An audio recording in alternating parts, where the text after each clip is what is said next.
찬양 대단히 감사합니다. 안녕하세요. 다 함께 기도하겠습니다. 천지 만물을 창조하신 살아계신 하나님, 말씀으로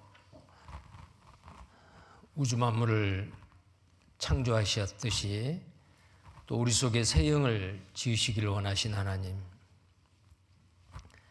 진리의 말씀, 생명의 말씀을 통해서 죽어있는 영혼을 살리시는 놀라운 기적을 이번 성경 강연회를 통해서 우리에게 나타내 주시고, 하나님이 예비하시고 사랑하신 귀하신 분들 끝까지 말씀 앞에 나오셔서 진리의 말씀을 깨닫고 영원한 생명을 모두 다 얻어 하나님 앞에 참 행복자들이 될 수 있도록 하나님께서 역사해 주옵소서. 이 시간도 또 증거된 하나님의 말씀을 사람의 말이나 농담으로 경홀히 여기지 아니하고 진리의 말씀, 하나님의 말씀으로 마음판에 새기게 하시고 하나님께 점점 우리의 마음을 열고 더 가까이 다가가는, 정말 구원받기에 합당하는 상하고 통회하는 마음들을 가질 수 있도록 하나님께서 도와주옵소서. 주 예수님 이름 받들어 기도드립니다. 아멘. 자, 시작하는 말씀입니다. 성경 말씀 이사야 41장 21절부터 보겠습니다. 이사야 41장입니다. 이사야 41장 21절부터 24절까지 제가 읽겠습니다. 화면을 봐주시면 되겠습니다. 이사야 41장 21절 24절입니다. 24절까지요. 21절부터입니다. 나 여호와가 말하노니 너희 우상들은 소송을 일으키라. 야곱의 왕이 말하노니 너희는 확실한 증거를 보이라. 장차 당할 일을 우리에게 진술하라. 또 이전 일에 어떠한 것도 고하라. 우리가 연구하여 그 결국을 알리라. 혹 장래사를 보이며 후래사를 진술하라. 너희의 신됨을 우리가 알리라. 또 복을 내리든지 화를 내리라. 우리가 함께 보고 놀라리라. 과연 너희는 아무것도 아니며 너희 일은 허망하며 너희를 택한 자는 가증하니라. 우리는 이 세상에 하나님의 형상대로 지음받아 하나님이 이 세상에 한평생의 삶을 허락하셨습니다. 그러나 우리는 이 땅에 왜 왔느냐면 빈손 들고 왔지만 영원한 세계, 죽고 난 이후에 영원한 세계로 갈 때 하나님을 만나 빈손으로 하나님을 만나서는 안 됩니다. 우리는 이 땅에 태어났을 때 하나님이 주시기를 원하신 가장 귀한 선물, 영원한 생명입니다. 영생입니다. 그 영원한 생명을 우리는 얻으러 왔습니다. 근데 그 영원한 생명을 얻으려면 어떻게 해야 되느냐? 하나님을 알아야 됩니다. 그리고 예수 그리스도를 알아야 됩니다. 알지 못하면 믿을 수가 없죠. 어제도 말씀드렸는데 하나님이 독생자 예수 그리스도를 이 땅에 보내시고 누구든지 저를 믿는 자마다 멸망치 않고 영생을 얻는다고 했습니다. 믿는 자마다요. 자, 근데 그 믿으려면은 알지 못하고는 믿을 수가 없죠. 알아야 돼요. 그래서 요한복음 17장 3절에 영생은 유일하신 참 하나님과 그의 보내신 자 예수 그리스도를 아는 것이다. 자, 그런데 하나님은 우리 눈에 보이지 않잖아요. 보이지 않는 그 하나님을 우리는 어떻게 알 수가 있고 믿을 수가 있느냐? 색이 안 보이는 사람이 색을 볼 수 있는 새로 개발된 그 안경을 쓰면 색이 보였고, 너무 멀어서 안 보이는 것은 망원경을 통해서 보았고요. 자, 이 공간에 지금 떠다니는 그 많은 전파가 있잖아요. 그것을 확인할 수 있는 방법은 여러분이 가지고 있는 스마트폰을 꺼내서 켜면 되죠. 자, 어떤 매개체, 알 수 없는 존재를 실제로 확인하고 알 수 있는 매개체가 있다는 거예요. 그러면 눈에 보이지 않는 그 하나님을 알아야 영생을 얻는데 그 보이지 않는 하나님을 어떻게 아느냐? 하나님을 알 수 있는 매개체를 우리에게 주셨습니다. 그게 한 주간 동안 배우는 이 성경입니다. 자, 이 성경을 배우는 가운데 이 성경 속에 하나님이 확실히 계시구나. 그리고 하나님이 살아계시구나. 그 하나님의 말씀인 이 성경은 정말 진리고 사실이구나. 근데 그걸 어떻게 알죠? 믿을 수 있는 확실한 증거예요. 이 성경이 가장 확실한 증거고 이 성경이 정말 사실이라는 증거를 역사 가운데서 우리에게 보여주고 계십니다. 그래서 방금 읽었던 말씀 가운데 하나님께서 말씀하셔요. 나 여호와가 말하노니 너희 우상들은 소송을 일으키라. 확실한 증거를 보이라. 자, 천지를 짓지 아니하는 신은 이 하늘 아래서 땅 위에서 망하리라. 진짜 신이려면은 조건이 있어요. 천지 만물을 창조하는 분이 돼야 되고 아주 오래전에 무슨 일이 있었는지 앞으로 무슨 일이 일어날는지 역사의 처음과 마지막 그 과정을 다 아시는 분, 그분이 하나님이세요. 그래서 하나님을 이렇게도 말씀합니다. 전지전능하신 분, 모든 것을 다 아시고 모든 것을 다 행하실 수 있는 분, 그 전지전능하신 하나님이 정말 살아계시고 성경 말씀을 통해서 역사하심을 우리에게 믿을 만한 확실한 증거를 보이셔요. 하나님은 꼭꼭 숨어서 나를 찾으라라고 말하지 않습니다. 하나님은 믿을 만한 확실한 증거를 보이셔요. 근데 하나님이 아닌 가짜 신, 우상은 이 증거를 줄 수가 없어요. 확실한 증거를 보여줄 수가 없습니다. 그래서 이 확실한 증거를 보일 수 없는 사람들이 만들어서 믿는 종교, 그 신들은 아무것도 아니다. 복을 주지도 못하고 화를 주지도 못하고 두려워하지 말라. 그렇게 성경에서 말씀을 하고 계십니다. 자, 그래서 확실한 증거, 어제부터 우리가 말씀을 배우고 있는데 태초에 하나님이 천지를 창조하시니라 천지 만물을 창조하셨다라는 아무 증거가 없는데 어떻게 믿겠어요? 하나님은 그 만드신 작품 속에 하나님의 능력과 신성을 보여서 알게 합니다. 그리고 우리 속에 있는 하나님의 영상인 영을 통해서 하나님을 알 수가 있어요. 하나님을 알만한 것을 우리 속에 두셨다라고 성경에 말씀하고 있습니다. 자, 신명기 18장을 또 보겠어요. 성경을 봅니다. 신명기 18장 21절에서 22절을 보시면 내가 심중에 이르기를 그 말이 여호와의 이르신 말씀인지 우리가 어떻게 알려. 자, 여기 66권의 성경 전서지요. 여기에 기록되어 있는 이 말씀이 하나님의 말씀인지 사람의 생각으로 기록해 놓은 사람의 작품인지 이거 어떻게 알겠느냐고 말이요. 아는 방법이 있어요? 증거가 있습니다. 하나님의 말씀이라는 22절입니다.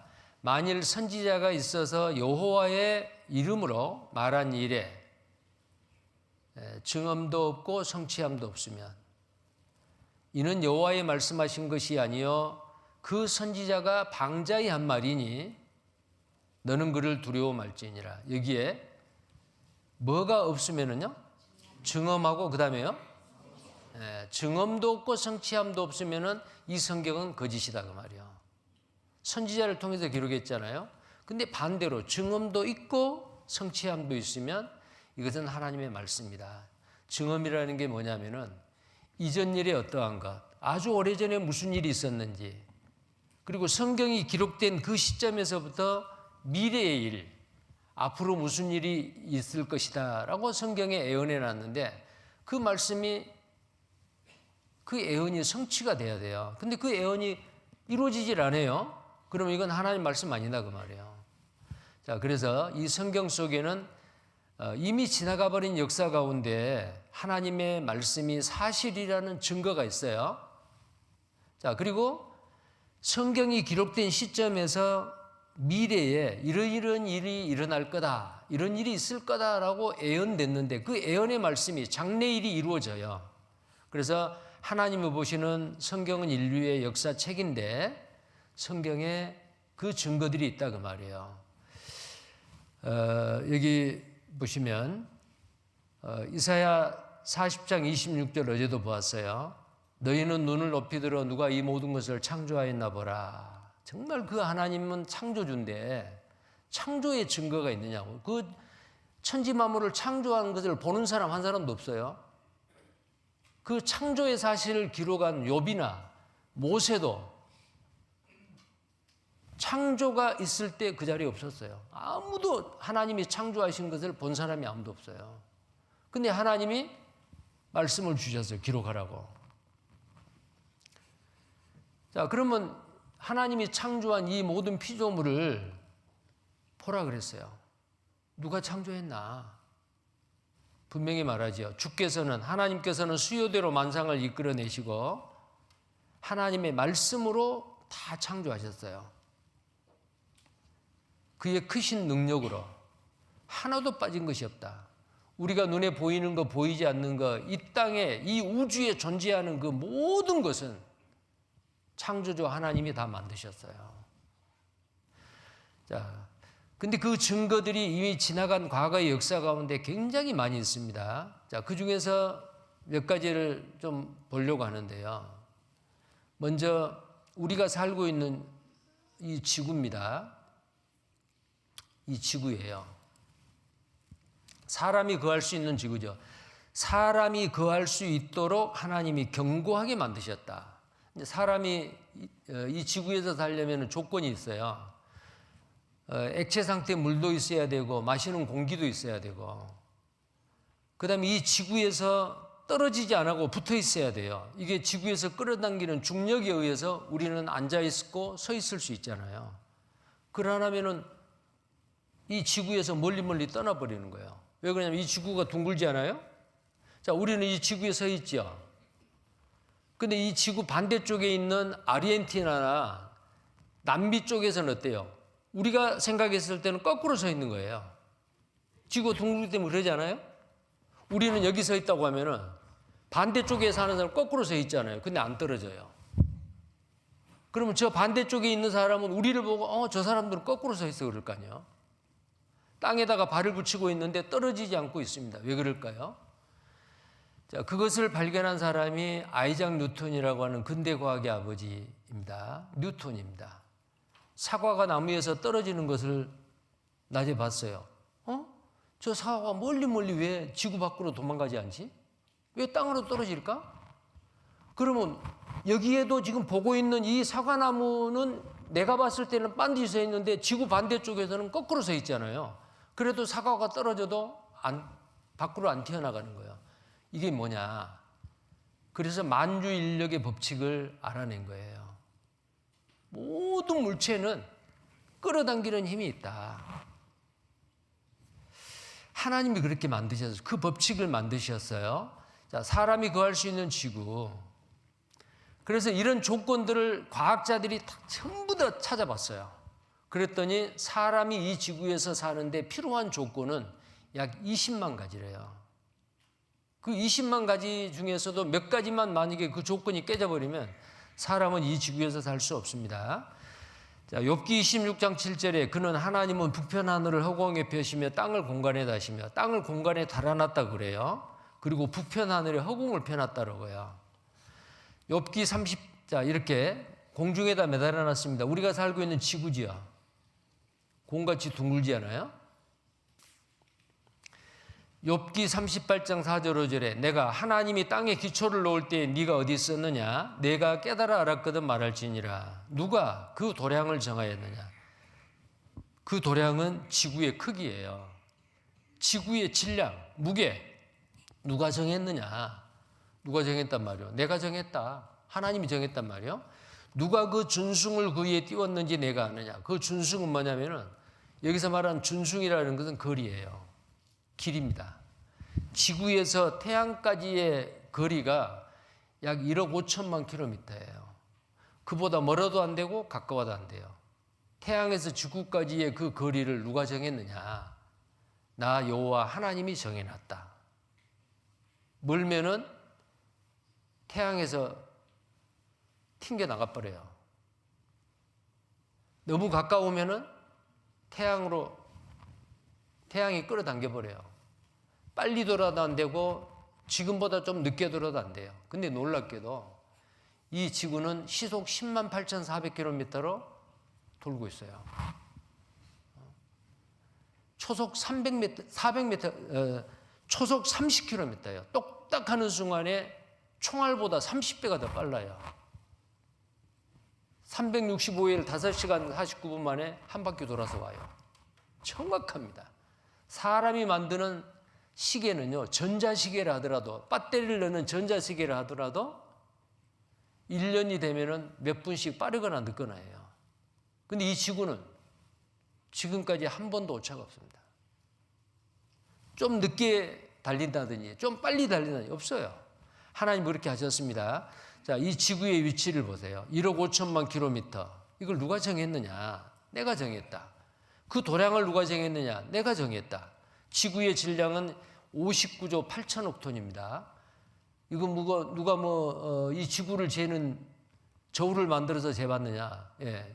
지구의 중량을 계산하는 방법이 있어요. 과학자들이 이것도 알아냈거든요.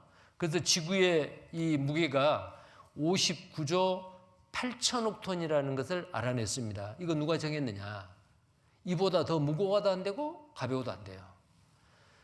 자, 그리고 이 지구는 북극성을 축으로 23.5도만큼, 반드시 축이 아니에요. 약간 23.5도만큼 기울어서 돌고 있어요. 자전을 하죠.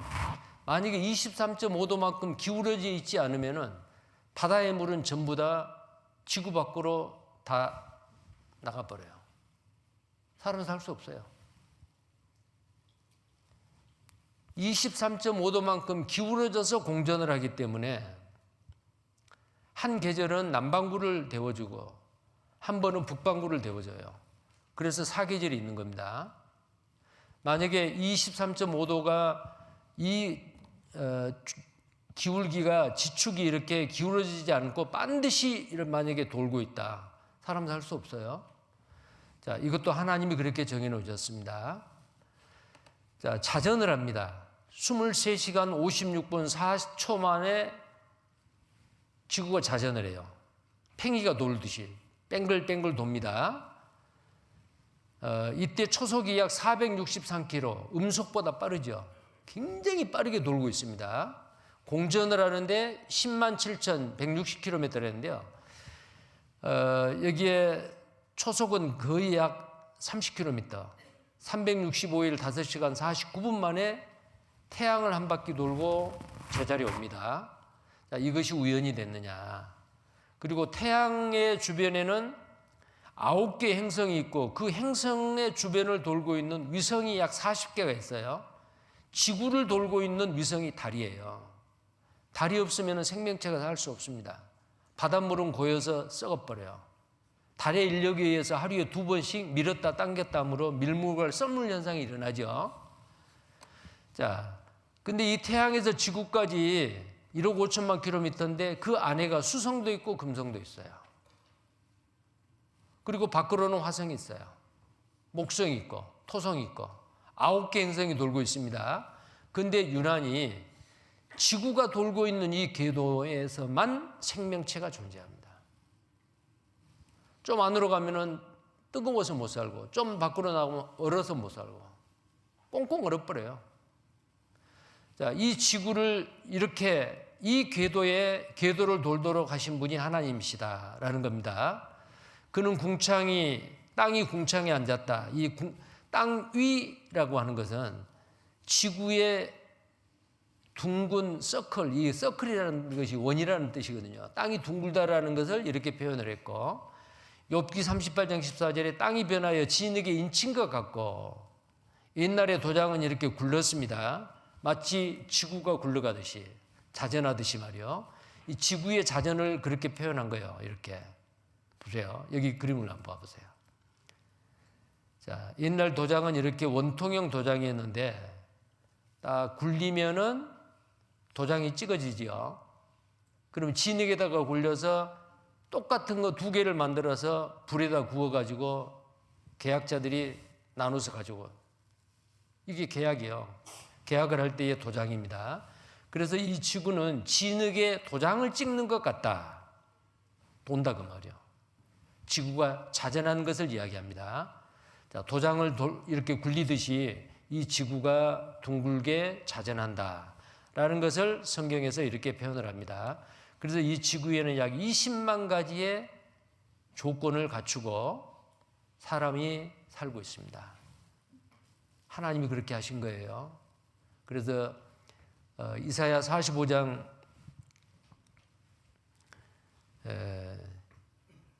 뭐라고 18절에 뭐라고 하냐면은 이 지구를 땅을 경곱게 하시되 헛되이 창조치 아니하시고 사람으로 거하게 지으신 자시니라. 자, 정말 지구를 정교하게 만들었죠. 자, 그 이유가 바로 사람이 거할 수 있도록 그렇게 만들었다. 이런 그 과학적인 사실들이 이미 지나간 과거 역사 가운데서 다 밝혀진 거거든요. 여기 지구에 대해서 하나만 더 보면요. 지하에 하나님이 지금부터 3,500년 전에 우리가 살고 있는 이 지구에 기초가 있다 그랬어요. 여기서 땅은, 성경에서 땅은 바로 뭐냐? The earth, 지구예요. 지구의 기초를 놓을 때에 네가 어디 있었느냐? 내가 깨달아 알았거든 말할지니라. 누가 그 도량을 정하였느냐? 아까 그 말씀이죠. 땅의 기초입니다. 자, 우리가 살고 있는 이 땅의 기초는 지구의 내핵이죠. 욥기 28장 5절에 지면은 식물을 내나, 지면에서는 먹은 동물이나 사람이 먹을 수 있는 음식물을 이 지면에서 내준다. 푸드죠. 그리고 지하는 불로 뒤집는 것 같다. 누가 땅속에 들어가 본 사람이 없잖아요.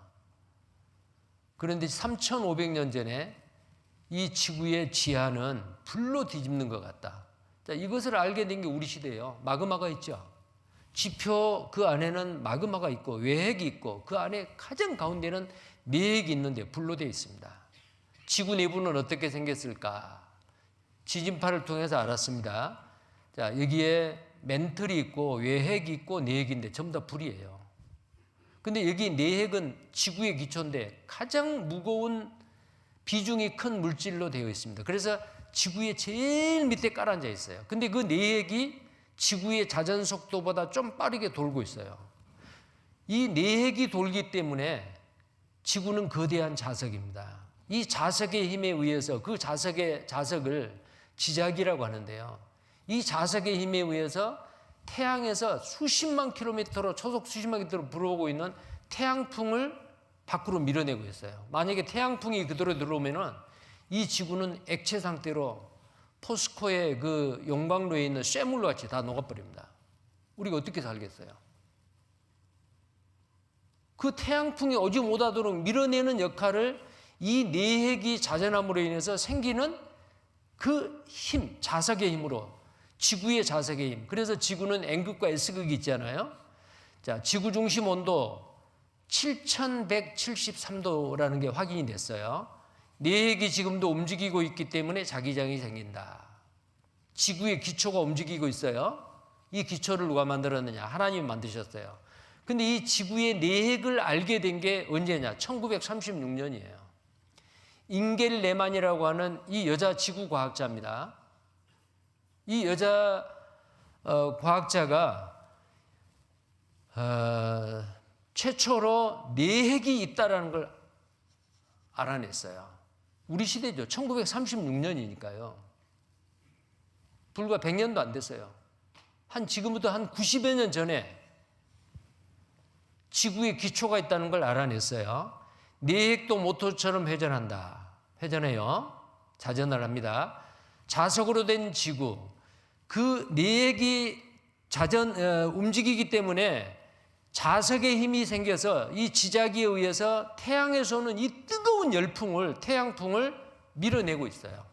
그런데 이 태양풍이 저 대기권 위에서 공기에 입자하고 충돌이 돼요.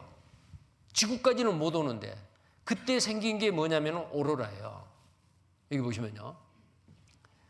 이 지작에 의해서 이렇게 이 힘이 지금 우리 눈에 보이지 않는 힘이 지금 이 태양풍을 밀어내고 있습니다. 지구에서. 하나님이 그렇게 만들어 놨어요. 자기장이 태양풍을 막아준다. 수소폭탄 100만 배의 위력으로 태양풍이 지구를 공습하고 있는데 내핵이 돌므로 인해서 지구의 자석의 힘에 의해서 밀어내고 있다. 이게 좀 더 과학적으로 입증이 되겠어요. 태양 표면에 지구 크기의 폭풍이 불어오고 있다. 토네이도보다 수천 배라 그러잖아요. 그런데 그 태양풍하고 이 공기 입자하고 충돌해가지고 생긴 현상이 북극의 오로라예요. 굉장히 아름답죠. 우리가 이것만 봐도 하나님이 우리를 얼마나 사랑한지.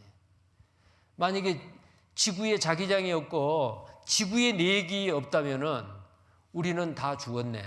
근데 하나님이 살아계심을 나타내 보여주신 거예요. 이게 북극의 오로라죠. 그런데 금년에요, 강원도 화천에서도 오로라 현상이 나타났어요. 북극에서만 나타나는 현상이 강원도 화천에서 오로라를 본 거예요. 하늘이 아주 아름다운 색깔로 나타나죠. 강원도 화천에서 오로라를 관측했습니다. 태양 폭풍의 영향입니다. 여기 한번 보십시오.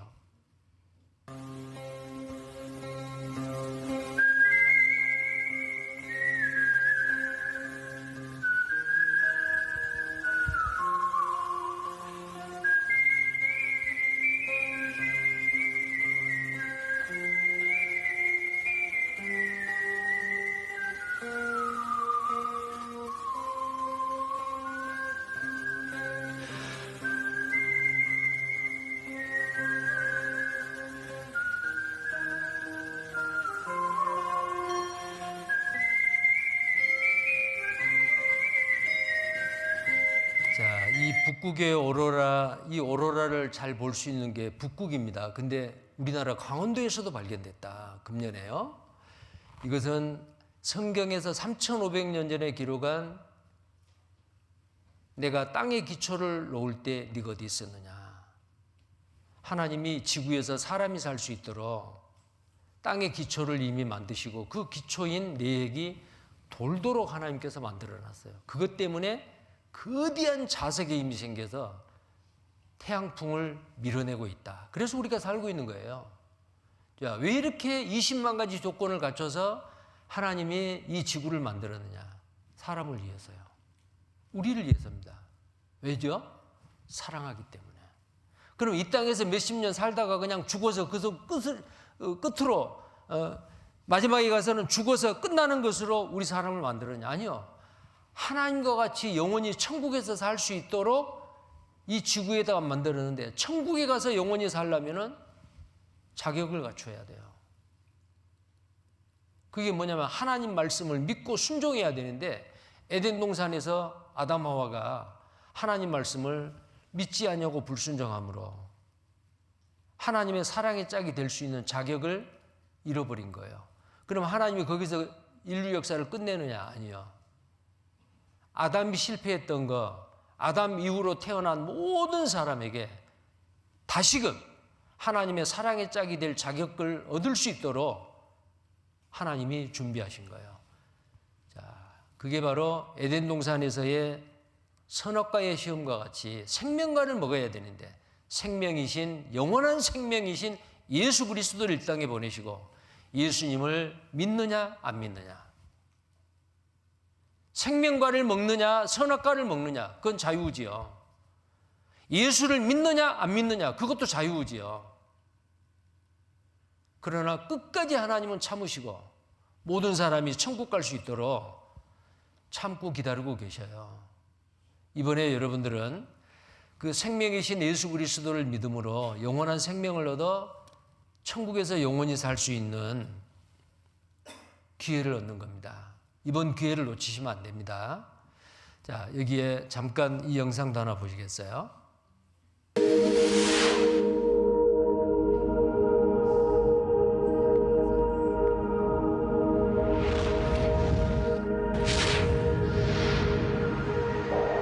우주의 시작, 인간의 출현, 우연한 자연 선택의 생성일까요? 아니면 신의 이상을 중심 삼고 창조되었을까요? 오랫동안 지구의 인류사 속에서 창조론과 진화론의 논쟁은 지금까지 계속되고 있습니다. 이 문제는 다르게 말하면 신이 있느냐 없느냐, 물질이 먼저냐 정신이 먼저냐라는 질문으로도 바꿔 말할 수 있습니다. 종교인들은 신이 생명을 창조했음을 증명하려고 노력해왔으나 과학자들에게 외면당했습니다. 과학자들 또한 진화론에 대한 해석을 과학으로 완벽히 해결하지 못했기 때문에 종교인들에게 지탄을 받아왔습니다.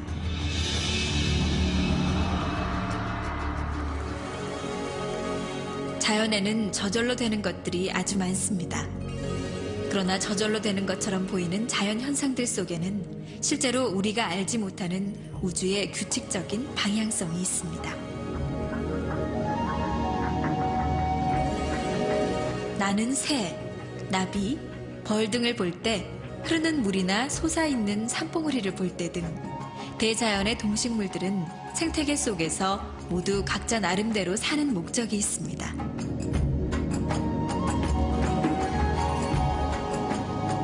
더 나아가서는 여러 형태를 갖고 있는 박테리아, 수많은 세균 등 미미한 세포로부터 광대한 천체까지 생물이나 무생물 할 것 없이 모든 존재는 질서정연하게도 어떤 목적을 위하여 작용하고 있습니다. 또한 인체는 지구의 축소판이라 할 수 있습니다. 인체의 경락수는 12개이고 혈자리는 365개입니다. 1년이 12개월이고 날수가 365일인 것과 같습니다. 세포를 무한히 확대한 것을 보면 그 원자의 구조가 우주와 비슷합니다. 태양계 중심에 태양이 있고 지구 중심에 높은 온도의 핵이 있듯이 신체 가운데 심장이 있습니다. 인간의 머리는 하늘을 닮아 둥글고 두 발은 땅을 닮아 평평합니다. 하늘에 해와 달이 있듯이 빛나는 두 눈을 가지고 있고 산맥이 있듯이 뼈가 있고 들이 있듯이 피부가 있고 산천 초목이 있듯이 털이 있습니다. 그리고 강물이 있듯이 핏줄이 있으며 지표의 3분의 2가 바다이듯이 인체의 70%도 수분이고 지구가 5대양 6대주로 구성되어 있듯이 5장6부로 구성되어 있습니다. 심지어 혈액의 무기질 성분은 바닷물 성분과 유사한 것으로 파악되고 있습니다. 어떻게 인간과 지구의 공통점이 이렇게 자세하게 일치할 수 있을까요? 과학적이라는 것은 원인과 결과가 일치돼야 합니다. 그러나 원인을 모르기 때문에 결과를 통해 원인을 알아야 합니다. 우리 인간의 존재 가치가 우리 우주의 근본적인 비밀에 대한 결정적인 단서가 되는 셈입니다. 자, 사람은 하나님의 형상대로 만들었습니다. 지구에 20만 가지의 조건을 먼저 다 갖춰 놓으시고 생명체를 탄생케 했는데 먼저는 식물입니다. 종류대로 식물을 만드셨어요. 그 다음에 동물을 만들었습니다. 식물이 있어야 동물이 살죠. 그리고 식물과 동물을 종류대로라는 말을 10번이나 반복을 해서 말씀을 하시고 다 만드셨습니다. 그리고 가장 마지막에 하나님의 형상대로 사람을 만들었습니다. 사람이 살아가는 데는 식물도 필요하고 동물도 필요하거든요. 그러면 사람을 왜 만들었느냐? 하나님을 위해서 만들었습니다. 하나님은 사랑의 하나님이에요. 하나님이 사람을 만들기 전에 천사를 먼저 만들었어요. 천사는 하나님이 부리는 종입니다. 사랑을 할 수 없어요. 천사하고는 사랑이 안 됩니다. 그래서 하나님이 자기 형상, 하나님의 형상대로 남자와 여자를 만드시고 그 사람으로 하여금 천국에서 영원히 살 수 있도록 서로 사랑을 주고받으며 사는 사랑의 짝으로 사람을 만들었다 그 말이에요. 근데 하나님을 믿지 않는 사람들은 하나님이 사람을 만들었다는 것을 일부러 부인을 합니다. 그게 바로 찰스 다윈이 주장했던 진화론이었어요. 자, 진화론은 확률적인 가능성만 있는데 지금 우리 시대에는 확률적으로도 불가능하다는 게 확인됐어요. 자, 이 우주 공간에서 수학적인 0의 정의는 10의 50승분의 1입니다. 1에다가 0을 50개를 붙여요. 정말 읽기도 어렵잖아요. 그것분의 1입니다. 얼마나 어렵겠어요. 절대로 일어나지 않을 확률입니다. 그런데 우연히 아무것도 없는 상태에서 DNA를 포함한 세포 한 개가 만들어질 확률은 10의 16만 7,626승분의 1입니다. 이건 뭐냐면은 1 해놓고 0이 16만 7,626개의 0을 붙여요. 그것분의 1입니다. 그러니까 수학적으로 0, 절대로 일어날 수 없는 이 확률보다도 더 어려워요. 그러니까 확률적으로도 불가능하다 그 말이에요. 진화론은 거짓입니다. 자, 확률을 보겠어요. 10의 50승분의 1은 0이라 그랬잖아요. 자, 여기에 비행기 부품들이 있는데 비행기 한 대에 들어있는 그 부품들을 전부 다 이렇게 조사를 해보니까 약 600만 개래요. 이 600만 개의 부품을 전부 다 이렇게 따로따로 놨어요.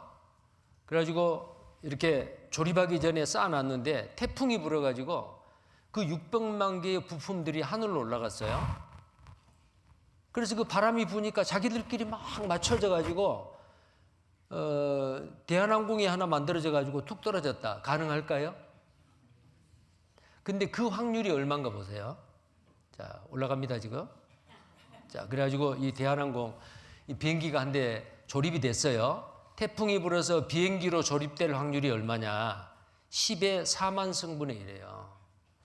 1 해놓고 0이 4만 개예요. 4만 개. 근데 세포 한 개가 만들어질 확률은 4만 개가 아니고 16만 7천, 그랬죠? 16만 7,626분의 1. 이렇게 될 확률보다 더 어려운 게 아무것도 없는 상태에서 DNA를 포함한 세포 한 개가 만들어지고 그 단세포가 다세포가 되고 하등동물이 고등동물이 되고 원숭이에서 사람으로 변하는 것, 이것은 이보다 더 어려운 확률이에요. 전혀 불가능합니다. 중간 단계 화석이 존재하지 않습니다. 원숭이도 아니고 사람도 아닌 중간 단계 화석, 자바원인, 여러분 학교 다닐 때 배웠을 거예요. 그걸 발견하고 발표했던 네덜란드 외과의사 드보아라는 사람이 그 긴팔 원숭이였습니다. 양심 고백하고 죽었어요. 근데 지금도 교과서에 나와요. 자바원인. 증거가 없어요. 크로마뇽인도 현대인과 똑같다. 원숭이와 사람 사이의 중간 형태의 화석, 이렇게 말합니다. 이런 거예요, 전부 다요. 이런 거. 근데 이런 게 하나도 존재하지 않습니다. 거짓입니다.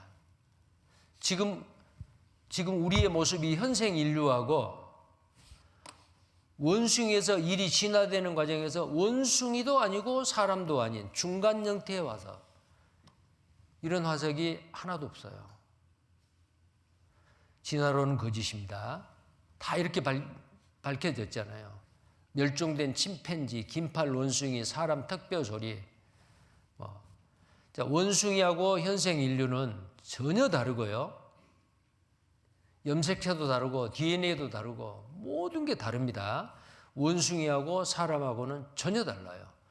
좀 비슷한 게 있다면 이런 거 있죠. 이런 거. 사람 흉내 내는 거예요. 전혀 다릅니다. 그래서 창세기 1장 26절에 사람은 사람이고 원숭이는 원숭이입니다.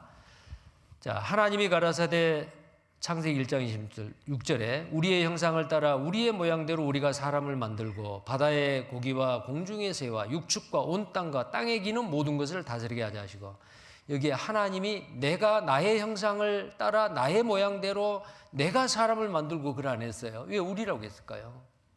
하나님은 성부, 성자, 성령의 하나님이에요. 아버지 하나님, 아들 하나님, 성령의 하나님, 이 세 분이 동일한 분이요. 곧 한 분이요. 그래서 이 성부, 성자, 성령의 삼위의 하나님이 천지 만물을 창조하신 겁니다.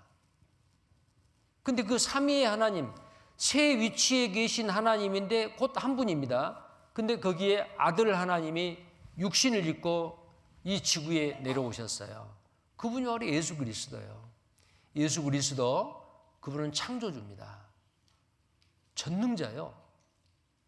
하나님이에요. 자, 창세기 2장 7절에 여호와 하나님이 흙으로 사람을 지으시고 생기를 그 코에 불어넣으시니 사람이 생명이 된지라. 자, 우리 육체는 흙입니다. 흙의 원수하고 똑같아요. 인류 진화론은 잘못이다. 아까 그 진화론 잘못됐다 그랬죠. 자, 여기에 지금 약 81억의 사람이 살고 있는데 과거로 거슬러 올라가면 인구는 점점 줄어들죠. 멜더스라는 사람이 이런 말을 했어요. 인구는 기하급수적으로 늘어난다. 거슬러 올라가면요, 점점 줄어들어서 제일 마지막에 이 지구에 딱 두 사람 나타나요. 성경적이죠. 한 사람, 한 남자, 한 여자. 아담과 이브를 하와라고도 하죠. 한 남자와 한 여자입니다. 자, 그러면 이 두 사람은 어디서 왔느냐? 진화론자들은 원숭이에서 진화됐다라고 이야기를 해요. 그럼 원숭이한테 물어보죠. 네가 우리 조상이냐? 그러면은 원숭이는 나 아니요 그래요. 그러면은 이 처음 두 사람을 누가 만들었느냐? 하나님이 자기 형상대로, 우리가 우리 형상대로 사람을 만들고 남자와 여자를 만들었다. 이게 사실입니다. 자, 우주, 지구, 식물, 동물, 사람. 왜 사람을 만들었어요? 하나님의 사랑의 짝으로 만든 거예요. 이사야 54장 5절에 이는 너를 지으신 내 자는 내 남편이시라. 자, 우리 모두를 지으신 그 하나님, 창조주 여호와 하나님은 뭐라고 말하냐면은 나는 너의 남편이다. 이 세상에서 가장 가까운 사이가 누구예요? 부모 자식이요? 아니요, 남편과 아내요. 근데 그 남편과 아내는 뭐 칼로 물베기다고 그러면서 돌아서면 남이다 그런 말도 하지요. 근데 제일 가까워요. 남편과 아내. 사랑의 관계거든요. 근데 이 세상의 사람들 간의 그 관계 중에서 제일 가까운 그 관계가 남편과 아내인데 사랑의 관계잖아요. 그래서 하나님이 우리 사람에게 뭐라고 말하냐면은 나는 너의 남편이다. 이건 무슨 말이냐면은 네가 내 아내가 되어다오. 나는 너를 사랑하겠다. 사랑한다. 네도 나를 사랑해다오. 그러면 하나님과 우리 사이가 남편과 아내의 관계가 되려면은 사람 편에서는 하나님이 주시는 걸 받아야 돼요. 그 받는 게 자격을 얻는 거예요. 그게 뭐예요? 영생이라 그랬죠. 보세요. 이런 말씀이 성경에 많이 있습니다. 호세아 2장 19절 20절에도 내가 하나님입니다. 내가 내게 장가들어 영원히 살되 의와 공경됨과 은총과 긍휼히 여김으로 내게 장가들며 진실함으로 내게 장가들리니 네가 여호와를 알리라. 자, 여호와는 하나님이라 그랬죠? 하나님께서는 우리 사람에게 장가들기를 원해요. 근데 하나님이 아직 장가들지 못한 사람이 있어요. 하나님과 결혼하지 못한 사람이 있어요. 약혼하지 않는 사람이 있어요. 우리가 영생을 얻어야 돼요. 구원받아야 돼요. 그래서 하나님과 나는 사랑의 짝이 된 거예요. 근데 하나님은 내가 아직 구원을 못 받았어도 나를 사랑해요. 근데 나는 사랑 안 해요. 근데 그 사랑을 내가 받아들여야 돼요. 어떻게 받아들이냐? 믿어야 돼요. 자, 계속 봅니다. 에레미야 3장 14절에도 나 여호와가 말하노라 배역한 자식들아 돌아오라. 나는 너희 남편임이니라. 내가 너희를 성읍에서 하나와 족속 중에서 둘을 택하여 시온으로 데려가고 있고 나는 너희 남편이다. 근데 사람 편에서는 등 돌리고 싫어요 해요. 자, 그래서 하나님이 우리를 사랑의 짝으로 만드셨는데 육체는 흙으로 만드시고 이 흙으로 만드는 이 몸속에다가 생기를 불어넣으시니 사람이 생명이 됐다. 우리 육체 속에 들어있는 영은 하나님을 닮은 영이에요. 근데 문제는 에덴 동산에서 그 영이 죽어버린 거예요. 우리는 어머니 뱃속에서부터 죽은 영으로 태어났습니다. 자, 사람의 몸은 흙과 같은 물질이라는 게 과학적으로 입증이 된 거예요. 이게 뭐냐면요. 흙 속에 있는 원소하고 사람의 몸 속에 있는 원소가 거의 같습니다. 흙 속에는 약 86가지의 원소가 들어있어요. 흙 속에. 근데 우리 몸을 이루고 있는 원소는 47가지예요. 근데 천연 원소가 92개예요. 그런데 47가지 내 몸을 이루고 있는 원소가 흙 속에 다 들어있어요. 내 몸은 흙의 성분이요. 그래서 사람이 죽으면은 어때요? 땅으로 가지요. 나중에 어떻게 변해버려요? 흙으로 변해버려요. 처음에는 이 근육이 살이 흙으로 변하고 나중에는 뼈가 남아있잖아요. 근데 그 뼈도 오래되면 흙으로 변해버려요. 왜요? 흙의 성분이기 때문에. 자, 이게 과학적으로 입증이 됐고요. 창세기 1장 27절에 하나님이 자기 형상보다 하나님의 형상대로 사람을 창조하시되 남자와 여자를 창조하셨다. 자, 남자와 여자, 아담과 하와지요. 지금 81억이라 그랬죠. 자, 근데 남자에게서 이렇게 유전되는 게 있고 여자에게서 유전되는 게 있어요. 근데 놀라운 사실은 남자 속에는 X 염색체가 있고 Y 염색체가 있어요. 그러니까 아마 학교에서 배우셨을 거예요. 여자에게는 Y 염색체가 없어요. XX 염색체예요. 그러면 두 사람이 결혼을 합니다. 그러면 남자에게 있는 Y 염색체하고 여자에게는 XX 같은 염색체가 두 개가 있잖아요. 그러면 여자에게 있는 XX 염색체 중에서 한 개, 남자에 있는 Y 염색체. 그러면은 XY가 되죠. 그러면 아들이요, 딸이요? 아들입니다. 근데 남자에게는 Y만 있는 게 아니고 X 염색체도 있어요. 그러면 남자에게 있는 X 염색체하고 여자에게 X 염색체가 XX가 있다 그랬죠. 맞나요? 그러면 XX가 되죠. 그럼 뭐가 돼요? 딸이 돼요. 그러면 아들 낳고 딸 낳는 것은 누구 책임이 커요? 그러면 만약에 옛날 조선시대 때 아들을 못 낳으면은 누가 쫓겨나야 돼요? 남편이 쫓겨나야 돼. 근데 이걸 모르기 때문에 여자가 소박을 맞았잖아요. 자, 이 남자에게는 Y 염색체가 있는데 이 Y 염색체는 아들에게만 갑니다. 아들에게만. 그리고 남자에게 있는 X 염색체는 여자에게 가요. 그런데 여자에게 있는 그 세포 중에서 미토콘드리아라고 하는 기관이 있어요. 이것은 남자에게도 있고 여자에게도 있어요. 미토콘드리아가. 근데 남자의 미토콘드리아가 자기 자녀에게 가는 게 아니고 엄마에게서의 그 미토콘드리아가 아들한테도 주고 딸한테도 줘요. 그래서 지금 여기 앉아 계신 여러분이나 저나 이 몸속에 있는 미토콘드리아는 누구한테 받았다고요? 예, 여러분 엄마한테 받았어요. 그러니까 엄마, 자기 어머니 함부로 하지 마세요. 정말 귀하게 생각하세요. 왜 그러냐면요. 미토콘드리아가 없으면요. 힘을 못 써요. 음식을 먹으면은 그 음식물을 에너지로 바꿔주는 게 뭐냐면은 우리 몸속에 있는 미토콘드리아예요. 우리 몸에 세포보다 더 많이 있어요. 세포핵에 밖에가 있거든요. 자, 이 내용을 잠깐 한번 과학적으로 한번 보겠습니다. 아담도 실제로 있었다. 인류에게 Y 염색체를 유전시킨 아담의 존재를 과학적으로 추적을 하니까 놀라운 것을 발견했어요. 이거 한번 보셔요. 왜 하나님이 천지를 창조하시고 가라사대 우리의 형상대로 사람이 되라 하셨다. 성서에서는 그를 아담이라 했고 우리 모두의 조상이라고 했다. 그래서 유전학적 아담을 찾아보기로 했다. DNA에 들어있는 작은 단서가 지구상에 살고 있는 모든 남자들과 인류의 공통조상인 한 남자를 연결하고 있다. 그래서 과학적, 유전학적으로 증명된 아담을 찾아보기로 했다. 지구상에 존재하는 모든 인간에게 DNA를 제공한 최초의 인류. 북극의 이누이족, 아마존의 아메리카 인디언, 사막의 유목민과 월스트리트의 사업가가 정말 같은 핏줄일까? 내셔널 지오그래픽 소속의 유전학자 스펜서 웰즈가 아담을 찾는 작업을 지휘하기로 했다.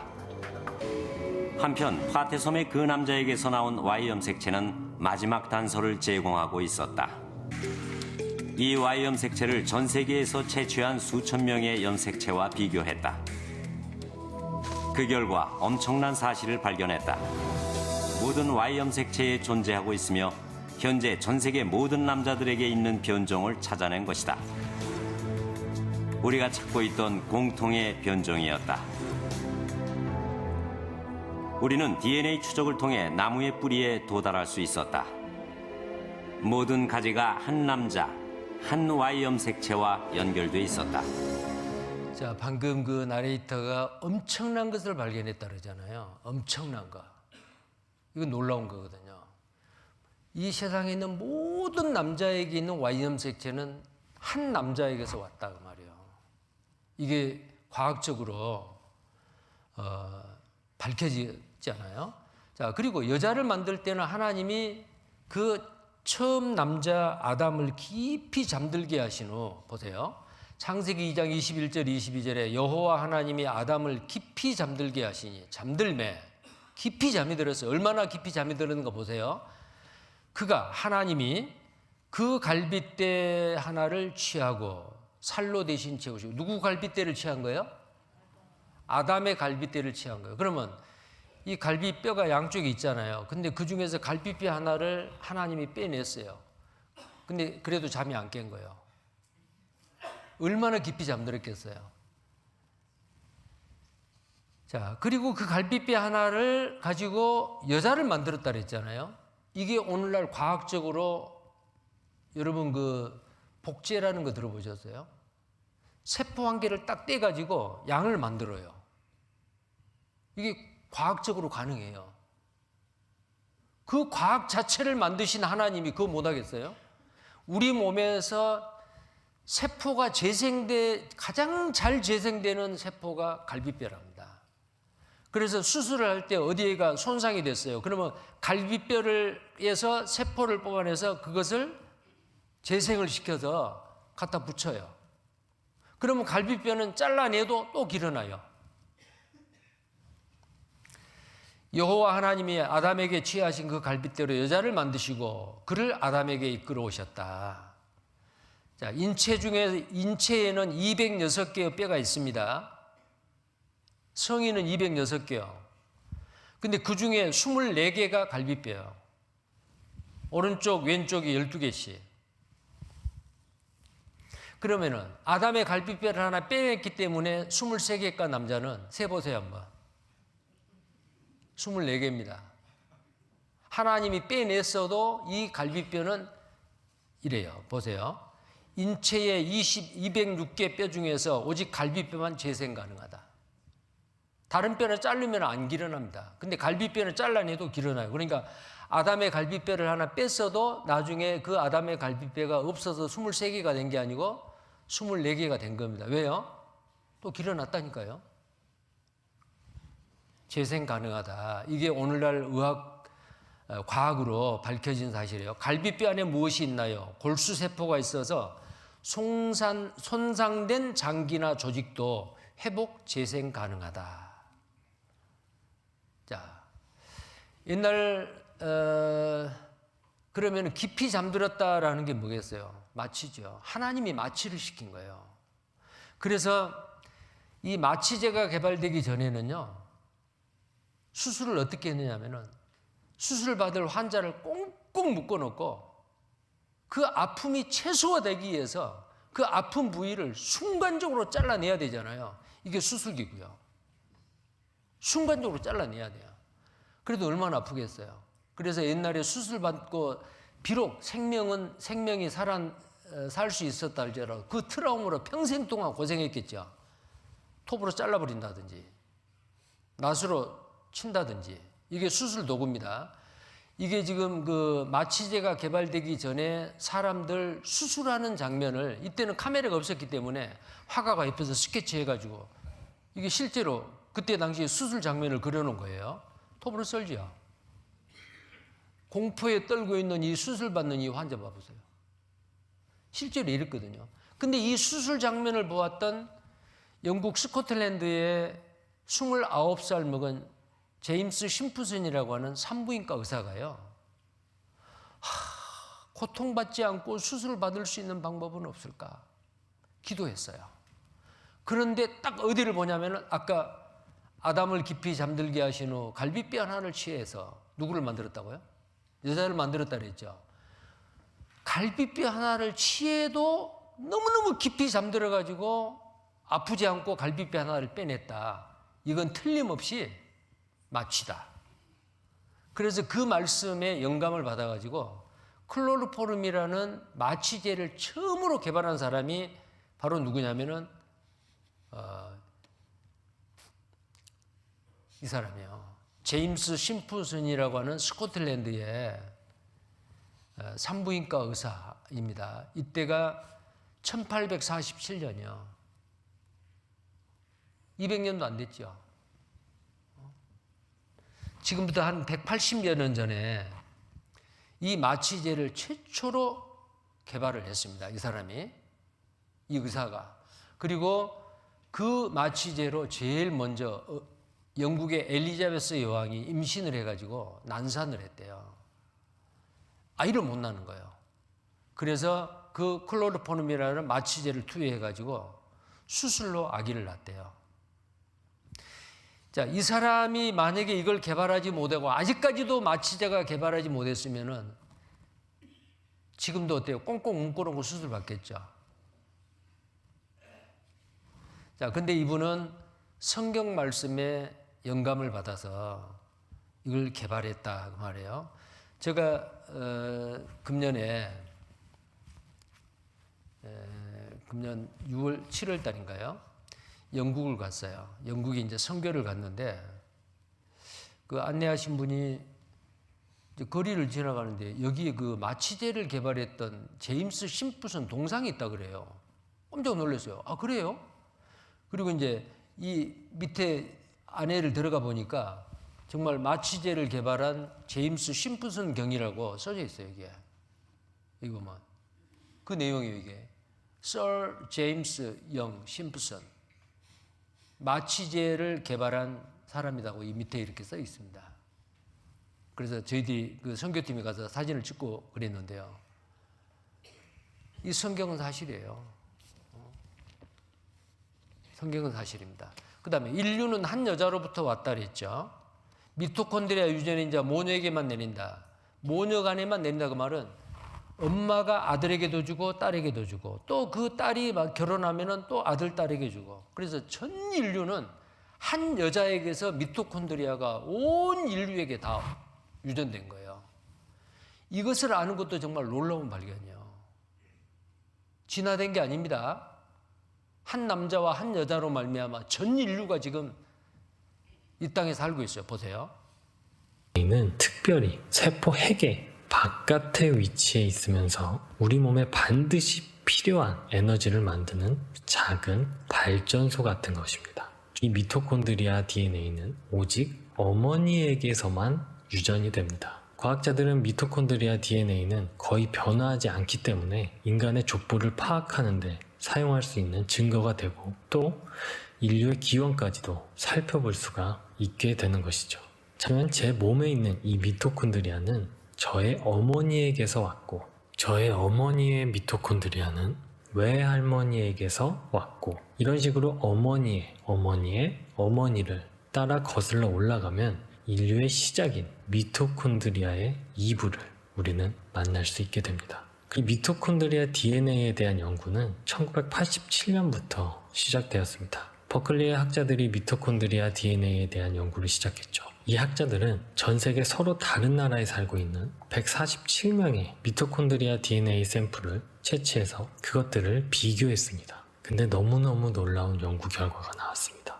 전 세계, 그러니까 서로 멀리 떨어져 있는 다른 나라, 다른 지역에 살고 있는 다른 인종들이 단 한 명의 여성에서 시작되었다는 연구 결과가 나온 것입니다. 그 학자들은 그 결과를 받아들이기 어려울 정도로 이해할 수가 없었습니다. 왜냐하면 그들의 머릿속은 이미 진화론이라는 편견에 갇혀 있었기 때문이죠. 이것은 그들이 생각할 때 진화론이 맞다면 이것과 반대의 결과가 나와야 하는데 실제 연구 결과는 창조론의 손을 들어주었기 때문입니다. 그래서 학계에서는 그 전 세계 모든 인류 최초의 어머니를 미토콘드리아 이브라고 부르게 되었습니다. 자, 이 미토콘드리아의 발견을 통해서 이 지구상에 있는 모든 사람은 최초의 여자 한 여자로부터 모든 남자와 여자에게 미토콘드리아가 유전되었다는 것을 알게 됐어요. 자, 성경에 계시된 하나님, 이제는 인류의 역사입니다. 주제가 이제 바뀌었어요. 창조에서 역사로요. 자, 성경은 하나님이 보시는 인류 역사를 했죠. 인류 역사가 시작된 곳이 아담과 이브를 통해서 그 아담과 이브가 처음 신혼살림을 했던 곳이 어디냐? 에덴 동산이요. 에덴 동산. 이 에덴이라고 하는 이곳, 이 이름이 기쁨이라는 뜻이에요. joy. 기쁨입니다. 기쁨의 동산. 지상 낙원이었죠. 그런데 그 에덴 동산에서 아담 하와가 하나님 앞에 범죄함으로 에덴 동산에서 쫓겨났습니다. 자, 에덴 동산을 창설하시고 그 지으신 사람을 거기 두시고, 자, 에덴 동산입니다. 여기에 하나님이 만드신 모든 동식물들이 여기 다 있었어요. 에덴 동산에 무슨 일이 생겼나? 사실인가? 에덴 동산은 지금 어디에 있는가? 사실인가? 증거가 있는가? 확실한 증거가 있느냐 그 말이요. 창세기 2장 10절 11절에 강이 에덴에서 발원하여 동산을 적시고 거기서부터 갈라져 네 근원이 되었으니, 자, 네 개의 강이 흘렀는데 첫째는 비손입니다. 비손. 둘째 강은 기혼입니다. 셋째 강은 히데겔인데요. 히데겔이에요. 티그리스입니다. 그리고 넷째 강은 유브라데입니다. 유브라데예요. 그럼 네 개의 강이 흘렀는데 이 네 개의 강 중에서 두 개의 강은 지금도 있어요. 유브라데스 강과 티그리스 강. 근데 두 개의 강이 없어요. 그래서 학자들은 이 없어진 강을 잃어버린 강이다라고 말해요. 비손, 기온 없어요. 두 개의 강은 있어요. 야, 그러면 이 성경을 반대하는 사람들은 성경도 사실이 아니다. 강이 없어질 리가 있느냐. 성경이 틀렸다. 그렇게 말했어요. 근데 우리가 살고 있는 이 시대에 이 잃어버린 두 개의 강을 찾아냈어요. 뭘로? 인공위성으로. 자, 나머지 두 강 비손과 기온은 왜 없는가? 여기 보십시오. 마침내 우리 시대에 발견된 에덴 동산은 3000년 성경 역사 속에서 베일에 쌓여 있었는데 그 신비가 30년의 인공위성 기술에 의해 드디어 밝혀졌다. 성경에서는 에덴 동산의 위치가 이곳의 근원이 되는 티그리스 강과 유프라테스 강과 다른 두 개의 강인 비손강과 기온강이 있는 곳이라고 묘사되어 있다. 그런데 문제는 현재 터키에 흐르고 있는 티그리스 강과 유프라테스 강은 시리아와 이라크에서부터 오는 강들과 근원이 틀리다는 것이다. 그리고 그곳에 비손과 기온강은 현재 존재하지 않다는 것이다. 그러나 고고학자인 지오로스 차린 교수는 이 수수께끼를 풀 수 있다고 믿었다. 그는 1971년에 최초의 고대 인류 발생지를 찾기 위해 아라비아 반도를 여행하였다. 그리고 그는 사우디아라비아가 과거에 항상 사막은 아니었음을 밝혀내었다. 연구 과정에서 자린 교수는 인공위성에서 찍은 사진을 토대로 땅의 지형을 밝혀내게 되었다. 이것은 놀라운 발견이었다. 이 사진을 통해 화석화된 두 개의 강을 발견할 수 있었다. 지금은 없는 강이지만 비손과 기온의 잃어버린 두 개의 강을 인공위성으로 찾아냈어요. 그래서 에덴 동산의 정확한 위치를 알아냈습니다. 그곳이 바로 어디냐면 지금의 페르시아만이에요. 페르시아만에, 이거 인공위성 사진입니다. 에덴 동산의 강을 나사 과학자 위성 사진을 통해서 찾아내는데 미국 우주왕복선 고대 강줄기를 찾아냈습니다. 사라진 강, 비손과 기온, 첨단 과학이 규명을 했다르죠. 자, 성서 속의 에덴 동산은 바로 이곳이다. 자, 그러면 에덴 동산에서 무슨 일이 있었을까요? 정말 불행한 일이었습니다. 이 시험에 합격했더라면은 인간의 역사가 불행하지 않았죠. 인간이 타락하게 된 것이 바로 이 에덴 동산에서요. 창세기 2장 9절에 여호와 하나님이 그 땅에서 보기에 아름답고 먹기에 좋은 나무가 나게 하시니 동산 가운데에는 생명나무와 선악을 알게 하는 나무도 있더라. 많은 그 과일나무가 있었는데 동산 가운데, 에덴 동산 가운데는 두 종류의 나무가 있었어요. 생명과와 선악을 알게 하는 나무, 선악과라 그러죠. 자, 그런데 하나님께서 말씀하십니다. 아담에게 말씀하셔요. 선악을 알게 하는 나무의 실과는 먹지 말라. 네가 먹는 날에는 정령 죽으리라. 죽을까 살까가 아니고요. 반드시 죽는다 그랬죠. 안 먹어야 돼요. 하나님 말씀을 믿고 순종해야 되잖아요. 그런데 어떻게 됐어요? 창세기 3장 6절에 먼저 여자가 사탄 마귀의 유혹을 받았어요. 거짓말해요. 절대 안 죽어. 먹으면 너희가 하나님과 같이 돼. 부추겼어요. 하나님과 사람 사이를 이간질했어요. 마귀가. 자, 그 말을 듣고 여자가 하나님 말씀을 안 듣고 마귀 말을 들어버린 거예요. 그리고 여자가 그 실과를 따먹고 자기와 함께한 남편에게도 주매 그도 먹은지라. 여자도 먹고 남자도 먹고. 자, 선악과를 먹기 전에는 그 영이 살아 있었어요. 하나님과 연결이 되어 있었습니다. 그런데 이걸 따먹으니까 따먹었다 그랬죠. 그 영이 죽은 거예요. 없어졌단 말이 아니에요. 영은 하나님의 형상인 영은 있어요.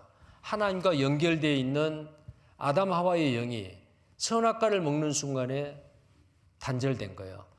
어제도 말씀드렸죠. 스위치를 내리면은 모든 전열기, 전등기가 다 꺼져요. 죽어요. 한전에서는 계속 전기 보내주는데도 왜요? 스위치에 의해서 딱 끊어져 버린 거예요.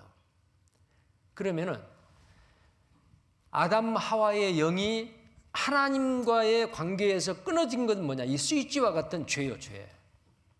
하나님을 믿지 않는 그 죄 말입니다. 그래서 아담 이후에 태어난 모든 인류는 이런 상태예요. 영은 있어요. 근데 하나님을 향해서 단절되어 있는 죽음의 상태입니다. 그러면 다시 하나님과의 사랑의 관계가 회복이 되고 천국에 살려면은 이 영이 죽은 영이 살아나야 돼요.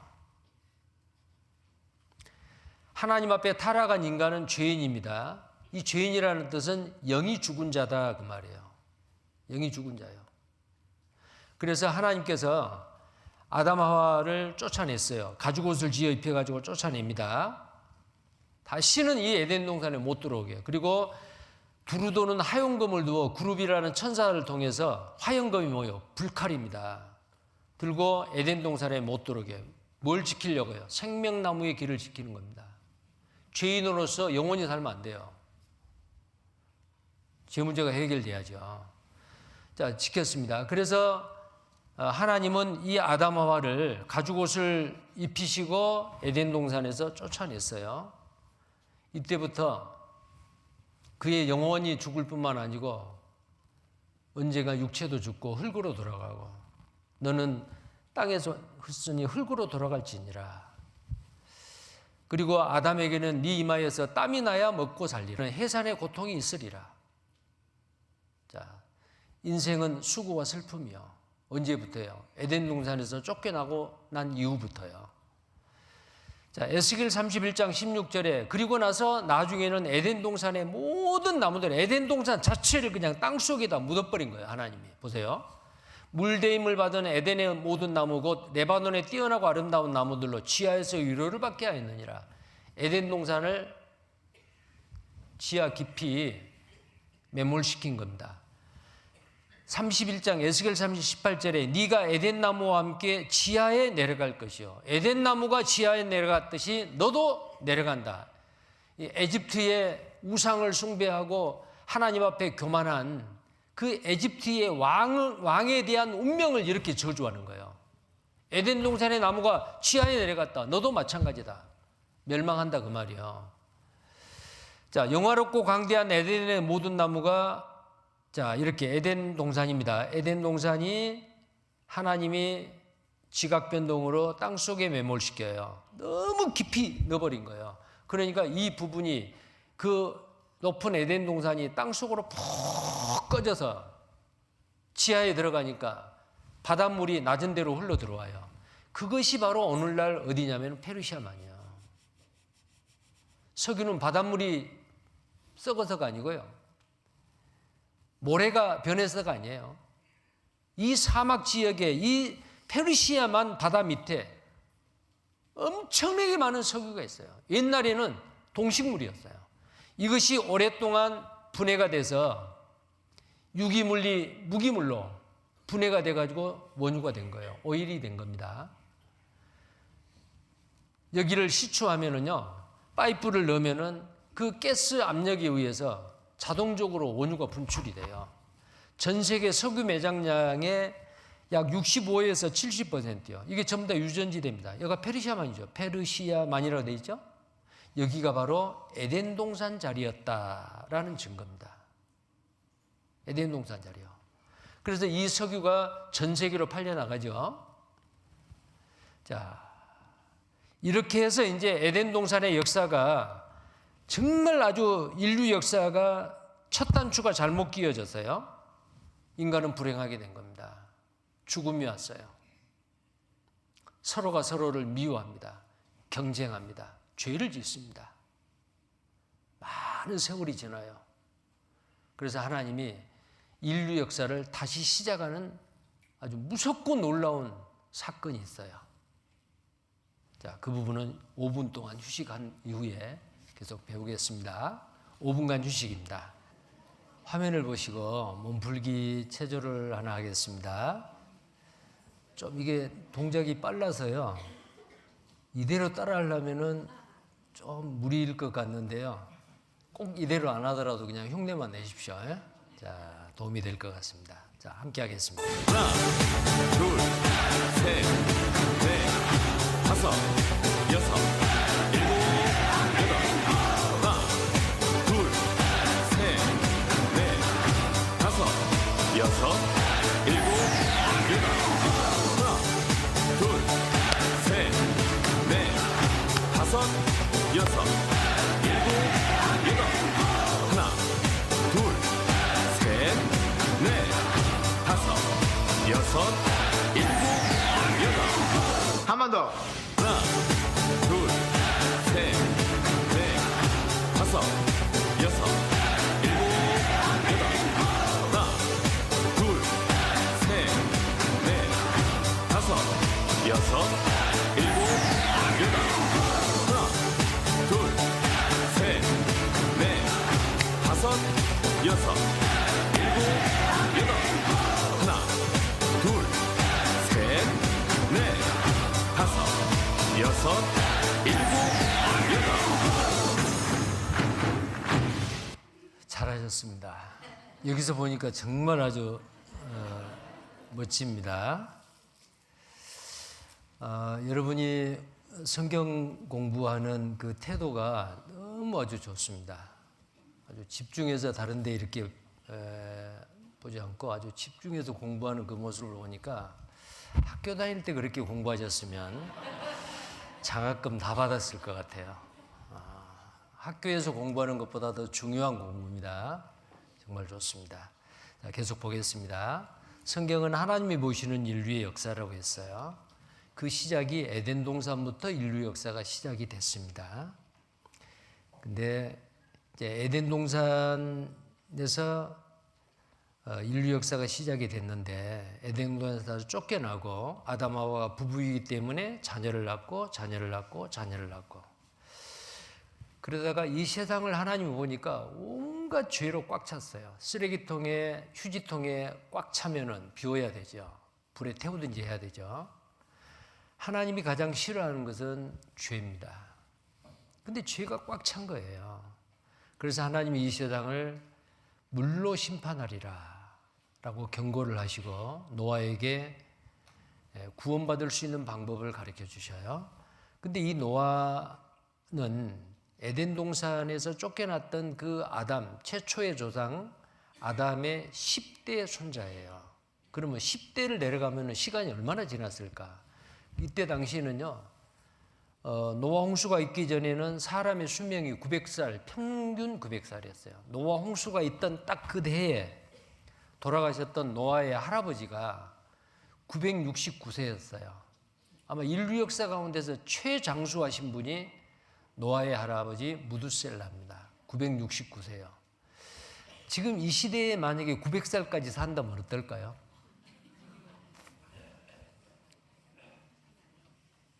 (900살까지) 상상이 안 됩니다. 근데 노아 홍수 전에는 900살까지 살았습니다. 평균. 자, 하나님이 인간이 죄를 짓기 전에는 하나님이 창조한 것을 보시고 심히 좋았더라. It was very good 했어요. 근데 아담이 죄를 지었어요. 그 다음에는 좋았더라라는 말 없어요. 하나님 보시기에 인간이 죄를 짓고 다 지옥 가게 됐는데 이제 하나님이 다 창조하시고 나서 안식하셨다 그랬는데 이제는 안식을 못 하세요. 지금도 하나님이 일하고 계세요. 쉴 수가 없어요. 무슨 일을 할까요? 사람을 구원하는 일을 지금도 하셔요. 자, 그래서 아담이 범죄한 이후에 사람들이 온갖 죄를 다 지어요. 아담의 그 아들과 딸들이 여러 명이 있었는데 그 중에서 대표적으로 가인과 아벨. 이 두 사람 다 하나님을 믿었어요. 근데 가인은 하나님을 믿고 구원받은 사람이고요. 가인은 하나님을 믿기는 믿었는데 구원 못 받는 종교인이요. 그냥 하나님을 믿어요. 잘못 믿었어요. 하나님 믿고도 지옥 갈 사람의 대표입니다. 가인은. 근데 구원받은 자기 동생을 부모님 몰래 들에서 쳐 죽인 거예요. 최초의 살인자 카인입니다. 그리고 가인을 이 후손이 이제 쭉 태어나고 이 많은 후손들이 태어나고요. 이 아벨은 죽었잖아요. 그래서 아벨 대신에 하나님께서 아담에게 셋이라는 아들을 줘요. 그 셋이라는 아들을 낳는데 그 위에 그의 후손들이 하나님을 잘 섬기고 믿어요. 이 두 계통의 사람들, 가인의 후손들, 셋의 후손들, 이 두 계통의 사람들인데 가인의 후손들은 하나님을 믿지 않고 믿는다 하더라도 잘못 믿고 있고 셋의 후손들은 하나님을 섬기고 사랑하고. 근데 성경에서는 이 가인의 후손들을 사람의 딸들이라고 표현을 해놨어요. 사람의 딸들. 그리고 이 셋의 후손들, 아벨 대신에 하나님이 아들을 주셨는데 그 셋인데 셋의 후손들은 하나님을 잘 믿고 구원받는 사람들이에요. 근데 그 셋의 후손들을 하나님의 아들들이라고 표현을 했어요. 근데 하나님의 아들들과 사람의 딸들이 같이 서로 좋은 사람들이 눈에 보기에 좋아하는 사람들끼리 만나서 결혼해서 살아요. 누구 영향을 받느냐? 가인의 후손의 영향을 더 받아요. 그래서 하나님이 이 노아 때, 노아는 아담의 10대 손자입니다. 아담의 10대 손자예요. 여기 보니까 셋의 자녀들과 가인의 자녀들이 같이 노아가 살았던 시대에 같이 살아요. 노아는 셋의 후손이에요. 그래서 노아에게 말합니다. 사람의 수명을 120년으로 하나리라. 120년 후에 이 세상을 물로 심판한다고 말이야. 그래서 노아야, 너는 방주를 만들라. 길이가 300규빗, 넓이가 50규빗, 높이가 30규빗, 상중하 3층으로 문을 만들고 제일 위층에 창들을 해라. 안팎에 역청을 칠하라. 그 방주를 만드는 나무는 잣나무로 하라. 어떻게 만들 거 설계도까지 다 준 거예요. 자, 노아는 비가 오지 않는 그 시대에 마른 땅에 방주를 만듭니다. 사람들은 궁금했겠죠. 뭐 하냐고. 하나님이 이 세상을 물로 심판한다고 하는데 함께 방주를 만들어 구원을 받자고. 방주 안에 들어가면 구원이고 밖에 있으면 멸망이다.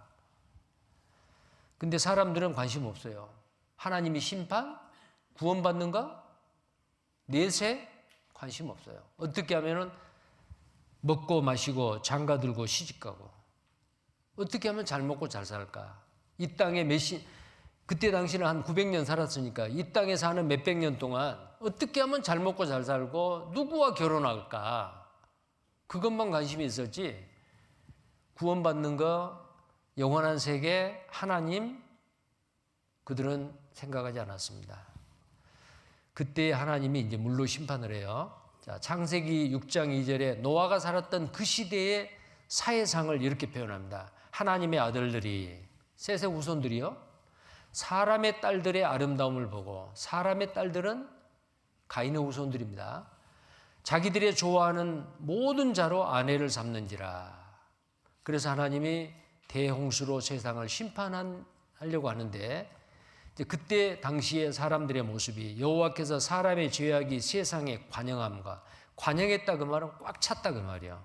그 마음의 생각의 모든 계획이 항상 악할 뿐임을 보시고, 땅 위에 사람 지으셨음을 한탄하사 마음에 근심하시고 가라사대 나의 창조한 사람을 내가 지면에서 쓸어버리되, 코로 숨쉬는 동물, 사람들 다 쓸어버리겠다. 노아에게 그것을 말씀을 하시는 거예요. 그리고 노아에게 방주를 만들라는 거예요. 근데 노아는 그때 어떤 사람이었느냐? 자, 노아는 의인이요 당세의 완전한 자라. 의인이다 그 말은 죄인의 반대예요. 노아도 아담의 후손인데 죄인이잖아요. 뱃속에서부터 죄인이요. 근데 왜 노아가 의인이었냐? 노아는 하나님의 말씀을 받아들이고 믿었어요. 하나님은 누구를 의인으로 인정하느냐? 믿는 사람이요. 믿는 사람. 아브라함을 믿음의 조상이라 그랬죠. 창세기 15장 6절에 보면은 아브라함이 아들을 낳을 수 있는, 자녀를 낳을 수 있는 나이가 아니에요. 그런데 하나님이 아브라함에게 하늘의 별을 보라는 거예요. 하늘의 별을 봤죠. 무수히 많은 별을 봅니다. 그때 하나님이 아브라함에게 이렇게 말해요. 아브라함아, 내 자손이 하늘의 별과 같이 많으리라. 나는 아들이 없는데요? 아들을 낳을 수 있는 나이가 아닌데요? 그렇게 의심한 게 아니고 불가능한 것 같은 것을 말을 했는데 하나님의 말씀을, 전능하신 하나님, 능치 못함이 없는 하나님의 말씀을 믿었어요. 그러니까 그 믿음을 하나님은 의로 여기셨다라고 창세기 15장 6절에 말하고 있어요. 천국은 누가 가느냐면은 의인이 갑니다. 의인은 어떤 사람이냐면은 태어나서 죽을 때까지 죄를 한 번도 안 진 사람이요. 근데 이 세상에 아담의 후손으로 죄 한 번도 안 짓는 사람 없죠. 죄인으로 태어나서 죄를 짓고 살지만은 그 사람을 죄를 한 번도 안 짓는 사람으로 인정을 해주는 거예요. 어떤 사람에게? 믿는 사람에게. 안 믿는 사람은 그대로 죄인이요. 그래서 안 믿는 사람은 지옥 가고, 믿는 사람은 의롭다함을 받고 의인이 돼서 천국 가는 겁니다. 이 노아는 바로 구원받는 사람의 그림자입니다. 그러면 이 노아가 왜 의인이 됐느냐? 믿었다니까요. 방주를 만들라는 거예요. 아까 제가 말씀드렸죠. 길이가 300규빗, 이 규빗은 1규빗은 어른의 장지에서 팔꿈치까지요. 약 46cm 정도 됩니다. 이걸 계산하니까 축구장보다 더 커요. 약 130m입니다. 굉장히 큰 방주를 만들라는 거예요. 3층짜리를요. 자, 그랬는데 그 말씀을 그대로 믿고 순종을 합니다. 그래서 창세기 6장 22절에 노아가 그와 같이 하되 하나님이 자기에게 명하신 대로 다 준행하였더라. 다입니다. 다. 명하신 대로, 하나님이 말씀하신 대로 다 준행하였더라. 하나님의 말씀을 그대로 믿은 거 100%. 그 다음에요.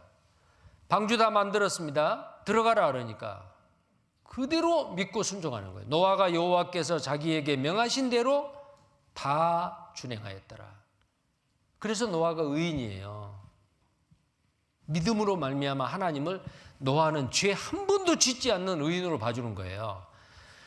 자, 베드로후서 2장 5절에 옛사람을 용서치 아니하시고 오직 의를 전파하는 노아와 그 7 식구를 보존하시고 경건치 아니한 자들의 세상에 홍수를 내리셨다. 의를 전파했다. 의를 전파했다고 그 말은 어떻게 해서 구원을 받느냐? 하나님 앞에 구원을 받으려면 죄인이 의인이 돼야 돼요. 하나님 말씀을 믿어야 돼. 근데 사람들은 안 믿어요. 먹고 마시고 장가고 시집가고. 노아는 방주문이 열려 있는데 앞으로 7일 후에 이 세상을 물로 심판하리라. 노아가 또 전했겠죠. 의를 전파했다 그랬으니까요. 아무도 안 믿어요. 노아와 그의 가족 8사람만 방주 안에 들어갔습니다. 7일 후에 홍수가 땅에 덮이니 노아와 그의 가족이 들어갔어요. 40주야를 비가 땅에서 쏟아졌어요. 노아가 방주에 들어갈 때에 그 문을 누가 닫으셨느냐? 하나님이요. 7장 16절에 하나님이 그에게 명하신 대로 들어가매 여호와께서 그를 닫아 넣으시니라. 방주문을 닫으신 분은 하나님입니다. 이제는 기회가 없어요. 문이 열려 있을 때 들어가야 되는데요. 홍수가 땅에 40일을 있었는지라 40일 동안 밤낮 쉬지 않고 하늘의 창이 열립니다. 왜 그럴까요? 둘째 날에 창세기 1장 그 둘째 날에 궁창을 만드시고 궁창 위의 물과 궁창 아래의 물로 나뉘게 하셨다. 궁창 위의 물이 뭐예요? 대기권 위에 물층이 있었어요. 그 물층 때문에 태양에서는 해로운 방사선을 막아줬어요. 광선을. 그래서 사람이 900살까지 생존하는 게 가능했단 말이에요. 근데 40일 동안 비가 올 때 대기권 위에 있는 물층이 다 쏟아져 버린 거예요. 지구 환경이 바뀌었어요. 그래서 노아홍수 이후에 인간의 수명이 급격히 단축이 됩니다. 900살 못 살아요. 다윗 왕 때에 70 내지 80입니다. 자, 땅 위에 움직이는 생물이 다 죽었다. 다 죽었어요. 기식을 호흡하는 것은 다 죽었더라. 코로 숨 쉬는 건 다 죽었어요. 자, 그 노아 홍수 때의 장면을 영화로 만들어 놓은 게 있는데요. 그 홍수가 내리는 그 장면 잠깐 한번 보시겠어요?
노아의 8식구만 빼고 다 죽었어요.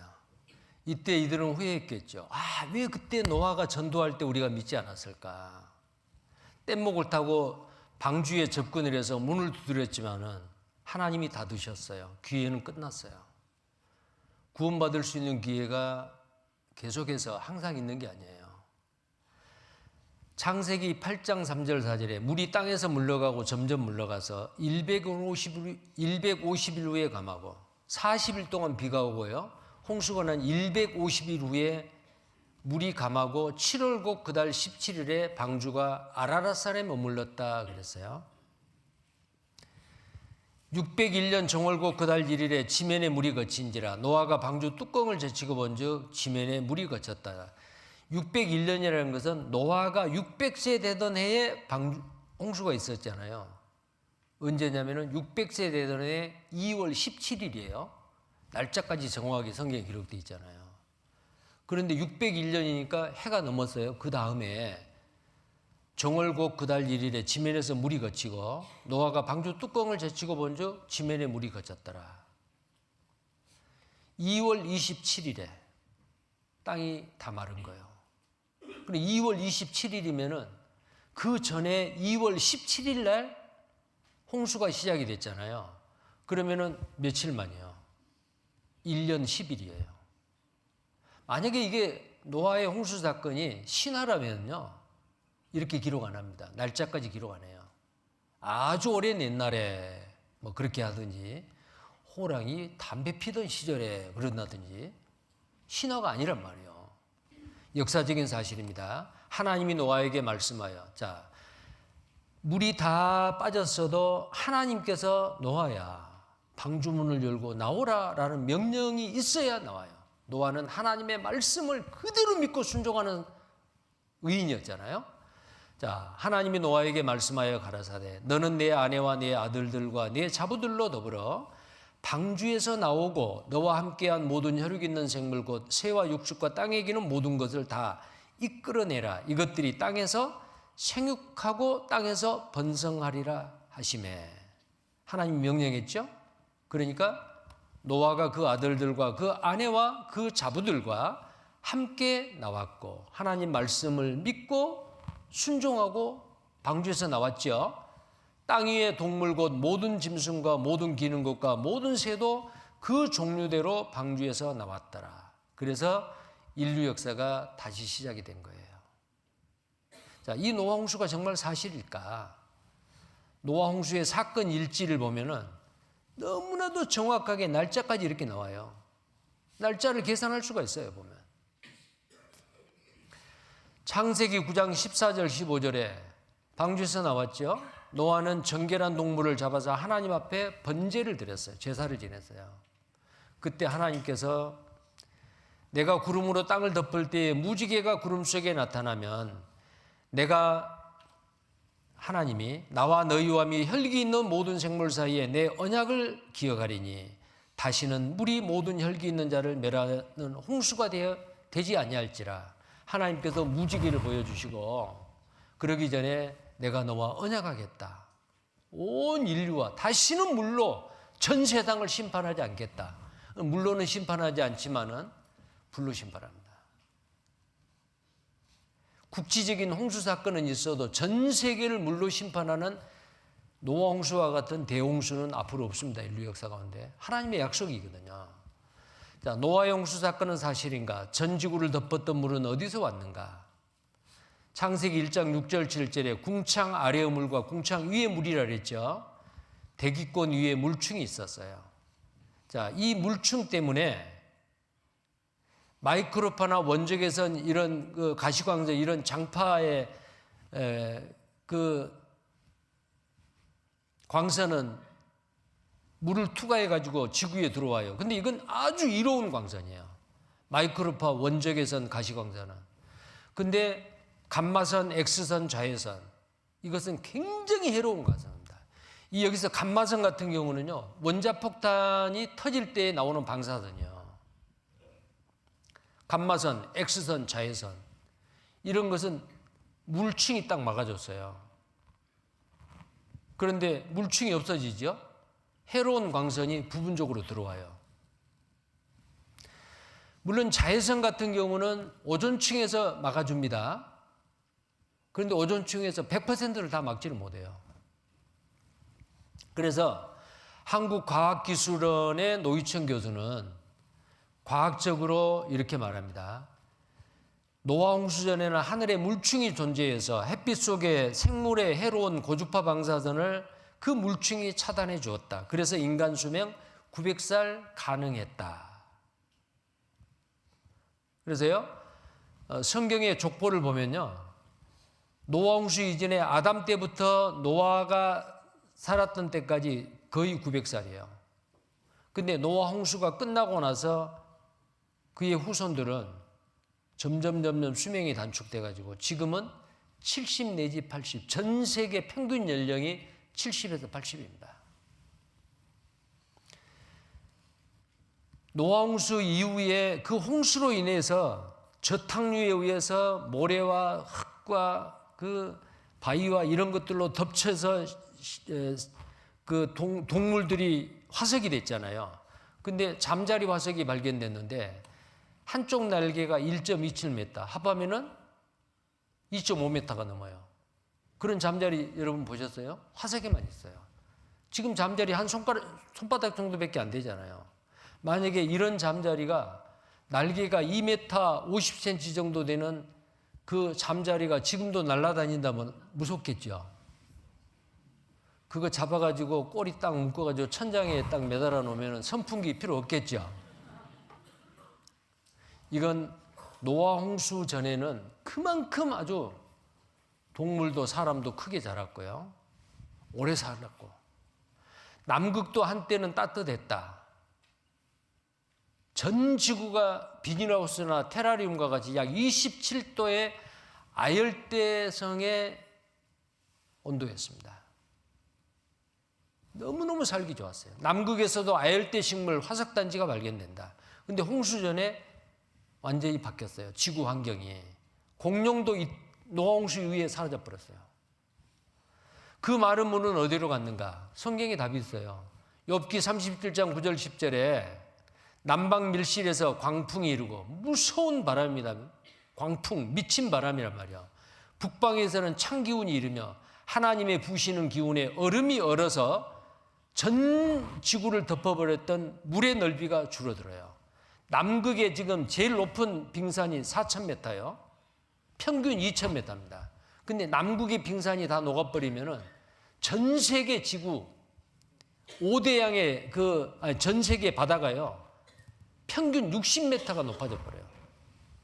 전 세계 대도시는 다 물에 잠깁니다. 밀물과 썰물 현상으로 높은 산꼭대기까지 물이 다 올라가 버려요. 그러면 홍수로 많은 사람이 죽겠죠. 근데 그런 일 없어요. 그런 일이 있기 전에 하나님은 이 세상을 부르신 바랍니다. 또 시편 33편 7절에 보면 저가 바닷물을 모아 무더기같이 쌓으시며 깊은 물을 곳간에 두시도다. 물을 곳간을 만들어서 물을 거기다 저장을 해요. 태평양 챌린저 해역, 마리아나 해구의 챌린저 해역은 11,000m가 깊어요. 11,000m나. 에베레스트산도 뿌리까지 떠가지고 만약에 넣으면 3,000m 밑으로 내려가 버려요. 노아홍수 이전에는 그렇게 깊은 바다가 없었습니다. 왜 깊은 바다를 만들었어요? 물창고를 만든 거예요. 물창고를 만들다 보니까 태평양에서 접하고 있는 그 대륙은 높은 산맥이 쏟아요. 히말라야, 로키, 안데스 산맥에는요, 산 꼭대기에 해저에서 살고 있는 어패류의 그 층이 있어요. 그전에는 바다 밑이었단 말이에요. 깊은 물창고를 만드니까 그렇게 된 거예요. 자, 물을 무더기까지 쌓으려면 물은 높은 데서 낮은 데로 흘러내려가 버리지 쌓을 수가 없어요. 얼음으로는 쌓을 수가 있죠. 남극의 얼음으로 물을 쌓았습니다. 그리고 깊은 물창고를 만들었어요. 여기는 바다 및 11,529m 챌린저 해안입니다. 태평양에. 이 깊은 물창고를 만들다 보니까 태평양 주변에 있는 산맥이 솟아오른 겁니다. 전 세계 홍수의 흔적이 있는가? 있어요. 화석, 퇴적층, 소금호수, 산해지형, 석탄, 이런 것들이요. 지각층의 75%, 이 지표를 이루고 있는 그 암석은 화강암입니다. 근데 지표의 75%가 퇴적암이요. 홍수에 의해서 그 무섭게 흐르는 저탕류에 의해서 차곡차곡 시루떡같이 쌓인 겁니다. 우리나라에도 있어요. 전 지구에 다 있어요. 여기 보면요. 저탕류는 뭐냐면 엄청난 물이 빠른 속도로 고밀도 퇴적물, 흙, 모래, 돌을 뒤섞어 가지고 이동합니다. 그래서 층을 이루는 거예요. 보세요. 이 지층은 대홍수가 아니고는 절대로 만들어지지 않을 지층입니다. 이렇게 반듯하고 평평한 퇴적 지층은 어떻게 만들어졌는가? 저탕류예요. 물의 양이 많을수록 퇴적물이 많을수록 물살의 속도가 빠를수록 대규모 퇴적 지층이 만들어진다. 아시아 대륙에도 이런 게 많죠. 우리나라에도 많이 있어요. 아프리카에도 퇴적층입니다. 오세안 유주 호주에도, 뉴질랜드나 호주에도, 유럽에도, 아메리카에도, 특히 미국의 그랜드 캐년이 있는 콜로라도 강에 있는 그랜드 캐년, 이게 전부 다 시루떡 같은 지층인데 제일 높은 곳에서 제일 위에서 밑에 콜로라도 강까지가 1,800m예요. 1,800m. 높이가 1.8km죠. 근데 이런 시루떡과 같이 판판한 이 퇴적층이 어디까지 있냐면은 우리나라의 서울에서 부산까지 가는 거리입니다. 이건 홍수가 아니고는 절대로 만들어질 수 없는.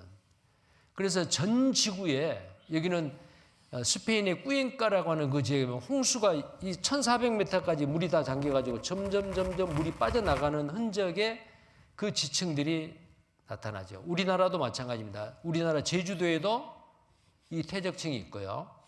전남 하순에도 있고요. 울산 언양에도 있고 경기도 시와 전국이 다 있어요. 그리고 대홍수의 흔적, 전 지구죠, 이게. 전 지구예요. 전 지구 75%가 퇴적 지층을 이루고 있다. 홍수의 흔적입니다. 그리고 가장 확실한 그 증거는 뭐냐면요. 확실한 증거를 보이라 그랬잖아요. 가장 확실한 증거는 뭐냐면요. 노아의 방주가 머물러 있는 것이에요.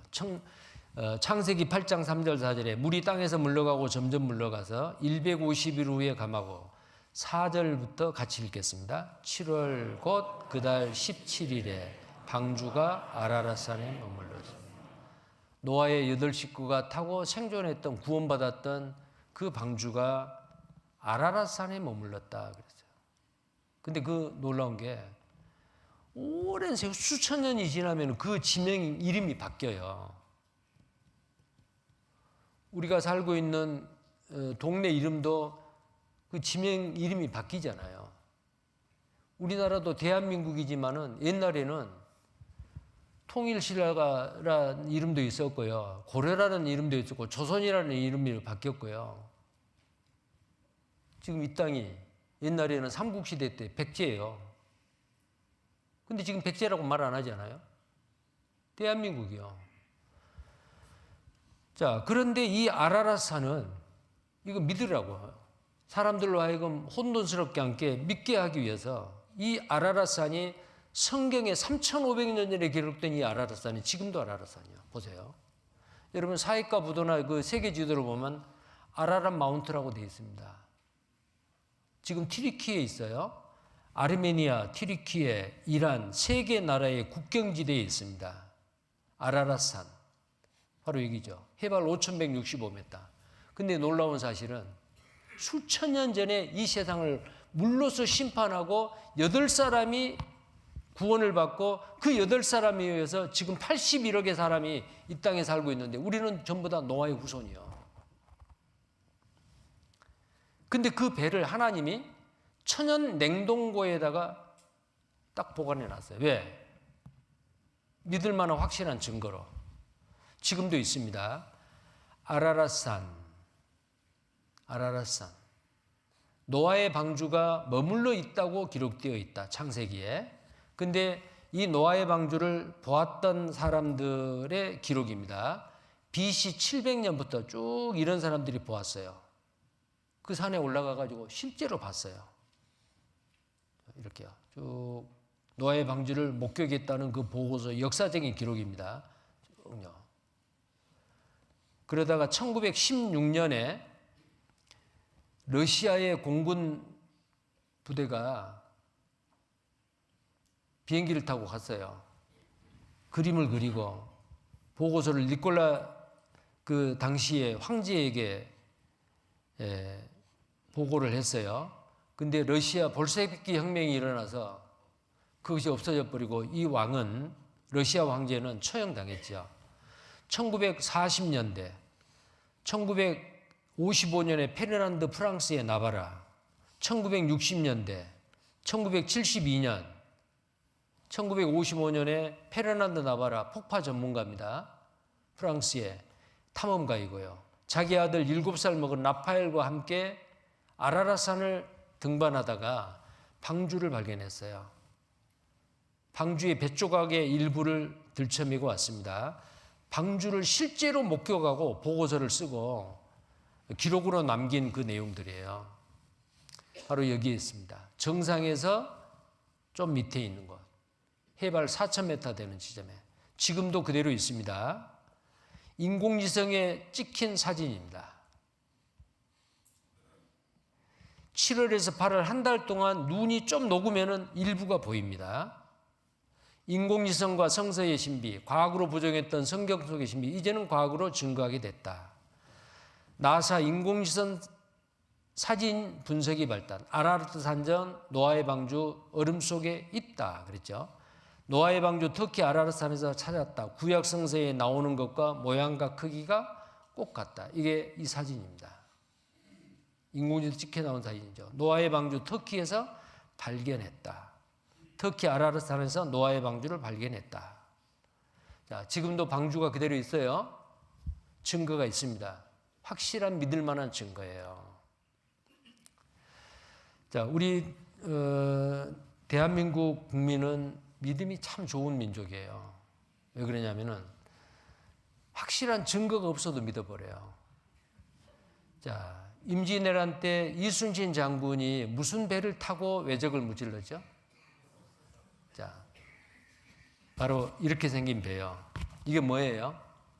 거북선이죠. 근데 거북선 실제 이순신 장군 당시에 해군들이 타고 왜적을 무찔렀던 풍전등화에 조선을 구해냈던 그 이순신 장군이 해군 제독이었고 장군이었고 그때 해군들이 타고 왜적을 무찔렀던 이 거북선, 실제 거북선 있어요, 없어요?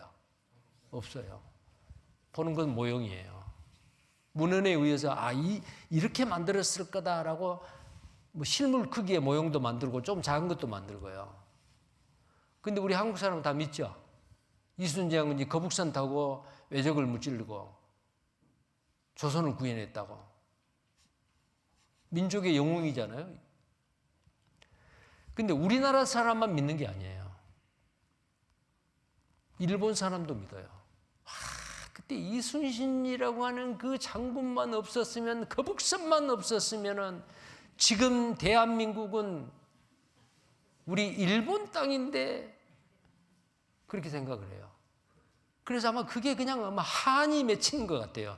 그래서 일본 사람들이 그 이순신 장군이 탔던 거북선을 자기 땅에다 만들어 놓고요. 보세요. 이 거북선 모형이 어디에 있냐? 우리나라에 있는 게 아니에요. 이 거북선 모형이 일본 규슈 사가현의 박물관에 그들이 전시해 놓고, 역사적인 사실이니까요. 근데 실제로 거북선이 없는데도 한국 사람도 믿고 일본 사람도 믿고 믿음 좋지요. 근데 노아의 방주가 실제로 있어요, 없어요? 어디에 있다고요? 아라라산에 지금도 있어요. 믿을 수가 있잖아요. 확실한 증거를 하나님이 우리에게 주셨습니다. 여기 한번 보셔요. 그렇다면 대홍수를 피하기 위한 노아의 방주도 있는 것일까? 있다면 어디에 있는 것일까? 노아의 방주가 있었다면 어디에 있었는지 추정할 수 있는 그 한 가지 단서는 바로 성경 속에 있다. 성경의 창세기 8장 4절에는 그리하여 일곱째 달 11의 날에 방주가 아라랏산 위에 내려앉았다라고 되어 있는데, 즉 노아의 방주가 아라랏산에 있다고 그 장소를 말하고 있는 것이다. 그런데 성경 속에 등장하는 아라랏산과 같은 지명의 산이 현재도 남아있다. 그곳은 바로 터키의 아라랏산이다.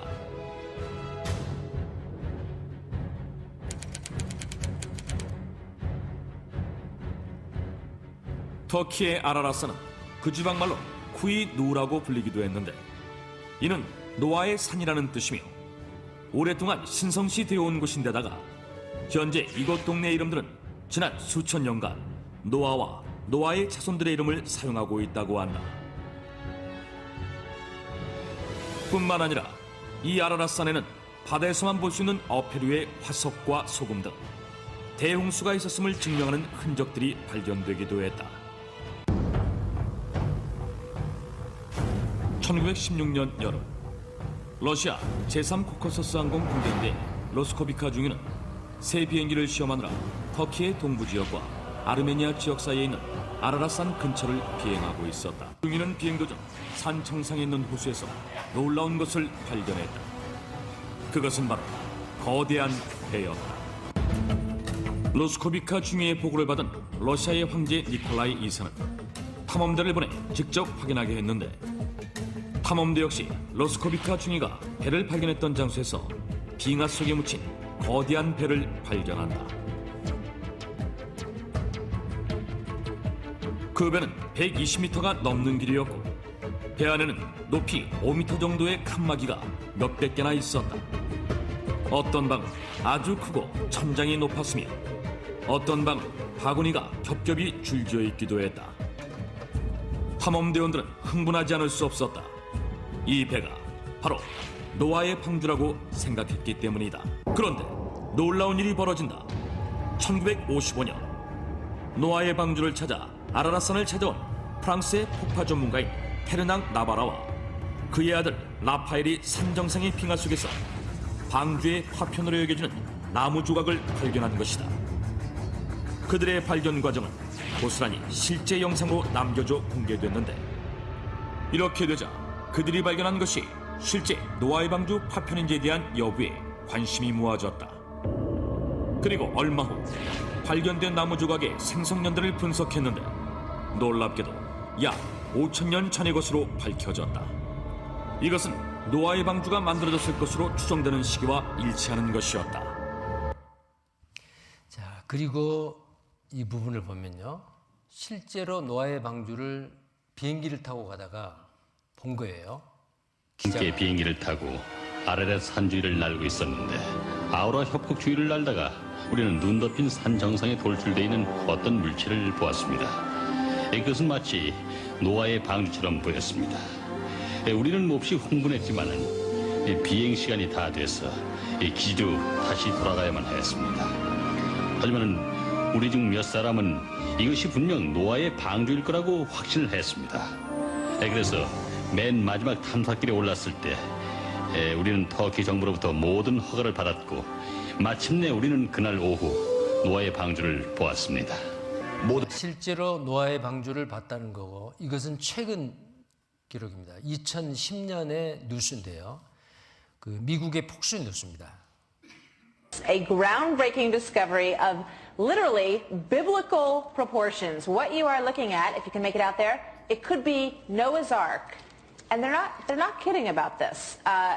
The one from the Bible is the one I referred to. A team of Christian explorers say that they are 99.9%. Are you ready for this? A groundbreaking discovery of literally biblical proportions. What you are looking at, if you can make it out there, it could be Noah's Ark. And they're not kidding about this. The one from the Bible is the one I referred to. A team of Christian explorers say that they are 99.9% sure that what they found are parts of the legendary ship beneath snow and volcanic debris near a peak of a mountain.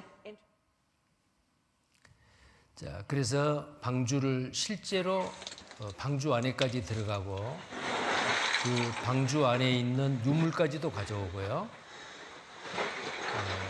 이것이 전 세계 뉴스로 전해졌습니다. 사실입니다. 그러면 이 노아 홍수 사건이 역사적인 사실인데 이 노아 홍수 사건이 우리에게 주는 교훈은 뭘까? 자, 이겁니다. 그 노아 홍수가 우리에게 주는 교훈은 성경은 사실이라는 거예요. 그리고 믿고 순종하면 구원을 받는데 믿지 않고 불순종하면 심판을 받는다. 자, 구원받는다는 것은 하나님의 말씀을 믿고 방주문이 열려 있을 때 들어가는 거예요. 밖에 있으면 멸망이죠. 자, 마지막으로 이 영상 하나 보고 마치겠습니다. 가 우발적인 홍수로 인해 허물어지고 심판을 받았다는 환경적 증거는 세계 어디서나 나타나고 있습니다. 하여간 홍수의 실존에 대한 우리의 확신의 궁극적 기초는 성서의 기록입니다. 마지막 때 사람들은 세계가 하나님의 말씀으로 초자연적으로 창조된 것을 부인할 것이라 하였습니다. 그들은 성경에 기록된 대로 범세계적인 홍수가 있었다는 사실을 부정할 것입니다. 또한 옛 사람들이 홍수의 가능성을 비웃은 것과 같이 현대인들도 그리스도의 재림과 함께 하늘과 땅이 불로 멸망할 것을 비웃을 것입니다. 그러나 하나님께서 분명히 그의 말씀으로 세계를 창조하시고 그의 말씀으로 홍수를 내리신 것과 같이 주님은 불로서 내릴 장차의 심판에 관한 주님의 말씀을 지키실 것입니다. 노아의 가족은 구원을 얻기 위해서 그 방주의 문을 통하여 들어가야 했습니다. 당신과 당신의 가족도 구원받기 위해서는 그 방주의 문의 예표 되신 예수님을 통해 들어가야 합니다. 예수께서 말씀하시기를 내가 문이니 누구든지 나로 말미암아 들어가면 구원을 얻는다 말씀하셨습니다. 만일 이 순간 당신이 그리스도 밖에 있음을 아신다면 노아의 날에 기다리신 하나님의 오래 참으심을 기억하십시오. 이제 하나님께서 당신을 기다리고 계십니다. 그러나 기억하십시오. 하나님의 영은 항상 사람과 함께 맞서지 않습니다. 하나님께서 방주의 문을 닫으신 것과 같이 또 기회도 가버렸습니다. 나는 당신이 이렇게 되지 않으시기를 바랍니다. 자, 노아 홍수가 있기 전에 사람들이 구원받을 수 있는 그 기회는 방주의 문이 열려 있을 때요. 열려 있을 때 누구든지 다 들어가라고 하나님은 기회를 주셨어요. 근데 믿질 않았어요. 왜 그랬을까요? 무관심했습니다. 먹고 마시고 시집가고 장가가고 시집가는데 바빴지. 구원 받는다? 천국 가고 지옥 간다? 관심이 없었어요. 기회가 항상 있는 게 아닙니다. 어떤 분에게는 이번 성경 강연회가 내 인생의 마지막일 수 있어요. 다음번에 또 듣지 뭐. 근데 다음번에 말씀 들을 수 있는 기회가 오지 않고 만약에 내 인생이 끝난다면 어떠겠어요? 기회를 놓치면 안 됩니다. 후회해봐야 소용없어요. 이런 사람도 있어요. 아차, 860억 원의 로또 복권에 당첨이 됐는데 이 사람 보세요. 이탈리아 로또 복권 당첨자 딸 결혼 준비하느라 깜빡 기한 지난 거 깨닫고 졸도해 버렸대요. 방주의 문이 열려 있을 때 내가 구원받을 수 있는 기회가 나에게 주어졌을 때 그 기회를 꽉 잡아야 돼요. 자, 이번 성경 강연회가 어떤 분에게는 마지막일 수 있으니까요.